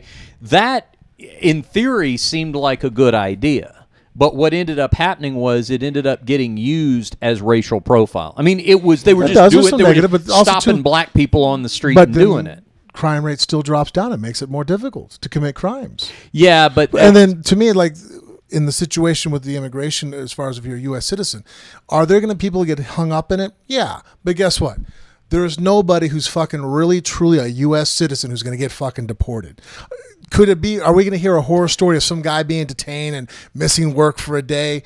I'm sure there are never any opportunity. Like there's never a situation with no collateral damage in any choice we make. I mean, whatever you do, there's some issue. You look at some of the humanitarian effects when it comes to animals. You know what? Then all of a sudden it has a negative impact somewhere else. You're like, wow, I never saw that. Like you talk to any economist, there's always going to be pull from, it's like if you move it this way, then something else moves down. It's like, But it's a balancing act. Right. And I but agree right now with you. It's complete one direction where it's like, don't ask a guy if he's fucking a U.S. citizen. I'm like, right now, I don't know how it is in other states, but in Nevada, I have friends that are police officers, and they could tell you, look, I could pull over a car full of guys that don't speak English, don't have a driver's license. I can give them a ticket for that, and maybe have a Mexican fucking driver's license, and I cannot. And we all know that they're not citizens, that they're illegal immigrants, and there's nothing we can do about it. And then the flip side of that is we don't want to turn into a country where it's like, let me see your papers, to anybody. Like, carry your passport on you all the time. So what I'm saying is we can have that conversation, and I'm with you on part of that. I understand what you're saying. Yeah. And I think that's a reasonable conversation to have. But we have to have it within the confines of the law. What we can't have is, well, I'm in a powerful position, so what I'm going to do is circumvent the law because you and I, Frank, in this particular jurisdiction, all think one way. Yeah, I know, but they all do it. Everybody in power. Just the only thing is that Trump doesn't even fucking hide it. Bill Clinton, did he not fucking keep his plane on a tarmac, walk over and discuss with the district attorney? Oh, the attorney general. Attorney general. While his wife was under investigation? Sure. Shouldn't have happened. And probably caused her a lot of headache that she wouldn't have necessarily otherwise had to have. But I'm just saying, people in power use their power. No, I understand, but you said, it has to be written out now. Yeah, I think that this is a lesson that no matter who's in office, we've got to specify all this. Yeah, I agree with you. If there's a rule that we decide is unwritten, it needs to be written down somewhere. Well, do you follow football really well? Yeah, I'm okay with it. What was it, like 2 or 3 seasons ago, there's a certain lineup on the offensive line where, where the eligible receiver and eligible receiver, where they line up, and Bill Belichick, and I'm probably mauling it. I'm giving you synapses because it's been a couple of years he did it, but his lineup confused the shit out of the defense. It was really something like wait a minute, you can't line a guy up here, here, and here. It's like then they went and they scored, and then they sit there and protest it. And he's like, show me in the rule book where it says I can't do that. Yeah. Now they came back later on at the end of the season, and go, okay, we need to put that in the rule book. You can't do that. Right, but to me, you got away with it because it's like, well, it's the tuck rule, dude. I mean, the tuck rule. That's why the Raiders. I'm sorry, guys. I'm a Raider fan, but damn it, if the tuck rule was never enforced because it wasn't actually wrong, the Raiders would have won 3 Super Bowls in a row, and not. Here's the thing, though. Here's the thing. That's a game. And I get, okay, I'm going to take advantage of technicalities within a game. Well, yeah, I mean, it is, to me, it is kind of a sport. But I mean, this is an opening for us. We need to now go through and realize that if we're going to fall upon the integrity of an individual to have power and not use it, you are fucking stupid. Yeah. I mean, basically, look, the only reason, Trump is going to be given, he has the power to do so, and he's a businessman. He's out for himself, out for his own interest. For you not to understand that is, to me, it's like, well, that's how it is. Like, he's not going to fix it himself. But at least he's not the worst thing that could probably happen. I mean, who knows who the fuck is next after him if we really truly got a tyrant that was out for fucking to change laws. So it's like, well, if we identify with him, he's just trying to get richer. At the end of the day, I feel like that's about the most diabolical play. He's not trying to fucking rule the world. Whereas you get somebody in there like a Mao or something, it's like, oh, fuck, we better, let's go ahead and tighten up the reins on this shit. Maybe the president shouldn't be as powerful as we think. I agree. I would not have wanted Bernie Sanders to have this much unchecked power. Yeah. I wouldn't have. I think we might have been okay with him, though. Yeah. Maybe he needs you're preaching to the choir to me. Hey, now here's something I actually do not have to make Frank aware of because he's such an attentive dad that he was on FaceTime witnessing this almost live. But Frank, your daughter Bella won gold medals twice. Oh yeah, no, this was cool at Naga. I was there. I tell you something that really hurt my feelings. Just let me make this about. This is what is Trump, it because they called me before they called you? No. Okay, no. I just asked myself, what would Donald Trump do? And it's he would make this about him. So let me make this about me. This, your pride and joy. Your friend, the guy with the Topps card that says no. Here's what happened. So I'm at the Naga tournament, right, with Frank's wife Jennifer. And a guy comes up to us, and he's saying, oh, you have a child that's competing? And she goes, yeah, my daughter Bella out here, And he points to me, and he goes, oh, is this your husband? And Jennifer goes, no. I was like, well, you don't have to laugh. Ouch. I mean, just a simple... no. So there wasn't. No, that's our good friend Richard Hunter. No. She was like, please, that guy, my husband. Yeah, right. Did she realize that she did that? Well, not until I pointed it out. Not until she will now when she listens to this episode. Is it really that bad? I know. She tried to clean. She turned on. She turned on. It was an automatic reaction. Yeah, it was an automatic. She turned on the charm at that point. It was. She made me forget about it. But anyway. So I was going to tell you, Frank, real quick. So that was a cool phone call. So I was in Oakland because Donald Foyle, who was the center for the Golden State Warriors, he's the community relations for the NBA. He was doing a foundation. Anna was helping out with it. I got to throw it out there, man. Donald Foyle. Kerosene Lamp Foundation, people support it. It's a good thing. So when he does his Daenerys, it'll be, Angelo, the, black belt in Kempo, boxing coach, striking the stars, name dropper of... That's wrong, man. That's funny. Okay, that's funny. Hey, so anyways, the only reason why I'm even bringing it up is because you know how it is. If I didn't bust your balls, we're not friends. That's true. So no, the only reason why I'm bringing it up is because Mrs. Meir calls me, and I'm like, okay, either something good or something bad. Like one of those two is going to be it, right? She calls me, goes, hey, Angelo, Bella just wanted to make sure I called you to let you know she's so happy, she's so proud, and she talks about the whole Naga tournament thing. And I was like, that's so effing awesome. And she explained how Bella, I guess, smashed the first girl so bad. Yes. That the officials had to say, nah, man. You're Mir's daughter. You got to be in, like, expert adults now. Here's what happened. She submitted the girl 3 times in 1 round. Now, the deal is you get a 3-minute round in Naga. Now, I didn't know this. James Horn was cornering. Neither one of us knew this rule in Naga because depending on your belt level and your age and all this, they have extra rules. Well, apparently, unbeknownst to any of us, they had a rule that you have to have an arm in for any choke. So arm in guillotine, arm in, head and arm choke, obviously. You can't do it. And so the first choke was an Ezekiel choke from top, which in and of itself was like, wow. That's right? pretty badass, and so, dude. So she subs her really almost instantaneously, and the girl taps, but then the referee's like, no. And it happened so quick, no one even really questioned what happened at that point. So the next one was a naked guillotine. Subbed her again. Side control. She shrouded the head. Yes. The girl went to try to get up with underhook, and she stepped over mounted guillotine. Yes. So referee stopped that, and then at that point, James was like, "What's going on?" The referee explained the rule. You got to have an arm in at this age level or whatever it was, belt level. And Bell was like, "Yeah, no problem." James pop the arm in there. Work the head and arm. Yeah. So she shoots, takes her down again, and that was done 3 times. And so she got the gold in that first one was no gi. So then later on in the afternoon, it's time for gi competition, and it was actually the ref from the first competition that said no, because the levels go novice, beginner, intermediate. And your first tournament that you've ever done, you're supposed to be able to compete as a novice. Now, they did ask her, and she had told them at the check-in that she had wrestled. And so sometimes if you've had wrestling, they go, okay, you can't start novice, you got to do beginner.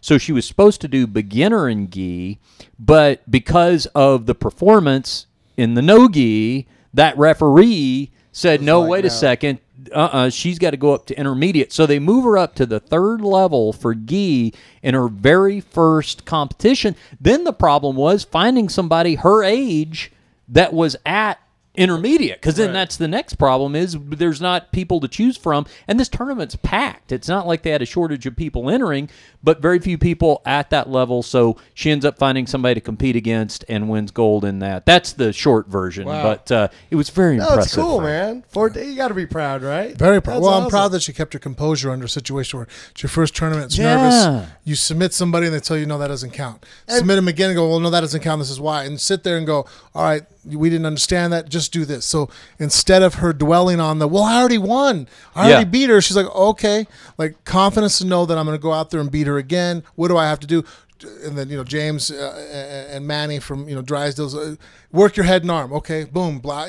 At that point, because she took her down with a double leg on the first takedown attempt, and then on the second one she hit a slide by, and then did an Uchimata type kick on the inside, kind of in wrestling called it a donkey. Yeah. Tripped her to her hip, passed the guard, mounted, and then hit the head and arm. That's tight. And I don't know if you perfect head and arm. That's the way I do it. Ever since the head and arm I hit on Wes Sims the first time and he flipped me off, I figured forward the arms. I always do more like the Shaolin Ribeiro style now, and it's actually one of my better chokes. Like that's one of those things that sometimes guys in the gym feel like they can stop that choke on most people, and then I'll lock it up and like, okay, I'm like, nah, you're not locking it up. Like that's like one of mine. Like I am a high level black belt at the head and arm choke now because of the embarrassment of being on camera and failing at it. Yeah, tends to make you practice really hard at only in an MMA family, by the way. Most families, they'd be like, when you smile, you look just like your dad. In this family, it's like, your head and arm choke looks just like your dad. She jumped off the side, dropped her stomach to the mat, pulled the hands across. That's awesome. It's beautiful. Like I watched her do it, I'm all, we did that in the bedroom. I was showing her that night. It was after she did her homework before we went. I tucked her in the bed. She was only 6. Yeah. And we sat there and she was choking me on the mat. I showed her brother and we're going back and forth, applying pressure. That's awesome. Showing how to pull the hands. Look, she's going ear to ear. It's beautiful. Yeah. Look at the girl. Better tap or lose consciousness. It's a sweet night. That's awesome. I did see this similarity too, and you might not have been made aware of this, Frank, but there was, while that whole thing was being sorted out between the gi and the no gi, and what level, she's got to move up to a level, and then they got to find an opponent, there was a lot of scrambling around and people debating and meeting and all this sort of thing. And I thought Bella did what Frank would have done right in the height of all of the tension. She just laid down the mat and went to sleep. Just took a little nap off to the side. No, Bella, Jennifer told me, she's all, Jesus Christ, she's just like you. Oh, she told you the about world that is burning down here. Everybody's free. Bella's taking a nap. She goes, if she starts telling jokes, I'm going home. Yeah. It was awesome to watch. Awesome. And lastly, this is something Frank may not be aware of. Of all the things that we've talked about, this is the one that's potentially got me the most riled up. And your wife was sure to taunt me with this Saturday Night Fight Party. Frank has been called for jury duty. Okay. Now, he can't get fucking jury duty. Long-time listeners to the show will know. Oh, he wants to be on jury duty, but he's fucked it up because he's actually shown too much attention. I desperately want to serve on a jury. So you've been wanting to go. I've been called 4 times, and they reject me every single time. Is it because of what? I have been told by lawyers. Too opinionated? That the problem is they are going to look for somebody who's sort of moldable, and that a lawyer will fear that I will take over a jury, that I will be like a foreman, and then I will be persuasive, and they want somebody who's like... They want Frank? Well, no, that's actually... No, I mean... Frank will swing a jury. He'll be like, nah... I think it's the other way. No, that's maybe Frank's That's right. what I'm saying. I mean, I would assume that if he really shows his true self, that he would be identified like I would be. Yeah. 'Cause I think we're similar in that way. But nonetheless, I'm just jealous that you got the invitation. I don't even know if you're going to be in town. No, I'm going to get out of it. Have you ever been called before? Oh, yeah. You've never tried to go? Done it. No, because my thing is like fucking someone's going to recognize me. That's true, actually. I'm fucking recognizable, dude. I will attest to that. That is so true. When we were going to Brazil, I even have to apologize to Frank on this. We got off the plane. The entire effing plane with rugby teams and soccer moms and everybody came out and was like, Frank Mir, can I take a picture? And I remember sitting at a Starbucks with him going, bro, can I say I'm sorry? I didn't know you were that famous. Yeah. All right. How much for you to go to the call, Frank, and just be there for roll call so that when they ask for names, you say, Frank Mir, 2-time UFC heavyweight champion? Oh, that would be badass. No. Would you, Richard? That's so awesome. I just want, all I want is for Breaker like, of arms. All I want is for like the 4 dozen people that got called. Constrictor of necks. All I want is for the 4 dozen other people that got called to go home that night and tell their husbands and wives, I can't believe how cocky this son of a bitch is. He No, says, they probably won't. They'll probably go, man, dude, we were with Frank Mir. No, they'll think I'm a dick. Yeah. There's no way that if I don't give, they go, Frank Mir, 2-time heavyweight champ. Blah, blah, blah. Come on, you're like this motherfucker. You know what I mean? Come on. You know what? If I were like, if I hit that whatever it was, $500 million Powerball that woman won the other week, I would not. You wouldn't. I would still drive a Prius. I'd still live in my same house. Yeah, but you would drive a better Prius, though, wouldn't you? Well, maybe. But what I would do is I would torture my friends by doing exactly things like this. I would offer Frank so much money that he could not say no to doing that. And $100,000 every time you do it. I'm like, fuck. I would just sit there and with silent glee. So, you bastard, that's what you would be doing with your money. That's what I would do. If you hit That's actually pretty Powerball. fucking funny, man. Yeah. That's fucking awesome. Now we need to like get this out to somebody who wins. The girl be like, look, this is how you have to do shit. You know what I mean? Yeah. All right. Wow. Well, we had to do a lot. This has been a blockbuster episode, and we had to do one because we had a lot of catching up to do because Frank hadn't been on the show. That's true. Thanks for being back. He's back now, and we'll have another one for you. You bastard. Next week. Really? That's okay, though. He's going to be Skyping in for these, so we will have Frank on the show. And the first couple days in Kazakhstan, no guarantees, but Kazakhstan's also too like the richest of the Asian area stans over there, Uzbekistan and Pakistan and all that. Yeah. So they have oil, so I'm hoping that their internet connection is stronger. Yeah. Okay. All right, let's do After this. that, though, we got Scotland and UK. Are you gonna and let Moscow, me so tell we're my good on social those. media stuff this time around? Or are you always gonna cut me out? No. Well, trust me, we're getting in all your plugs. Okay, Yes. thank you. After we let everybody know that you go to phoneboothfighting.com for official show merchandise, T-shirts, autographed posters, multiple styles, colors, etc. Shipping to overseas as well as domestically. That's phoneboothfighting.com. Of course, the aforementioned Amazon banner to click through to do your Amazon shopping. Support the show that way. This podcast is heard on iTunes, Google Play, Stitcher Radio, SoundCloud, or wherever podcasts are available. And if you look us up on iTunes, search Phone Booth Fighting MMA. Click on those 5 stars, won't you?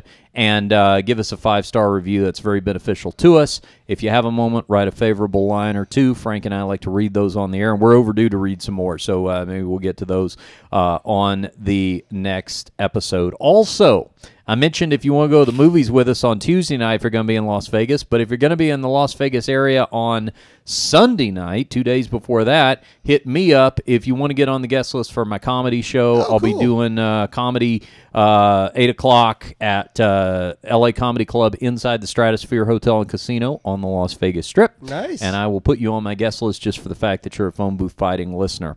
All right. Angelo, Cage Siders. Where do we get the podcast? Where do we follow you? So just go to cagesiders.com. Mm-hmm. And you can follow me at Reyes Striking on Twitter, at Reyes Boxing on Instagram. Follow my colleague Jeremy Long at The War Weekly on Twitter, and at Mr. JGL on Instagram. And news for you, we're going to be going to Azteca TV.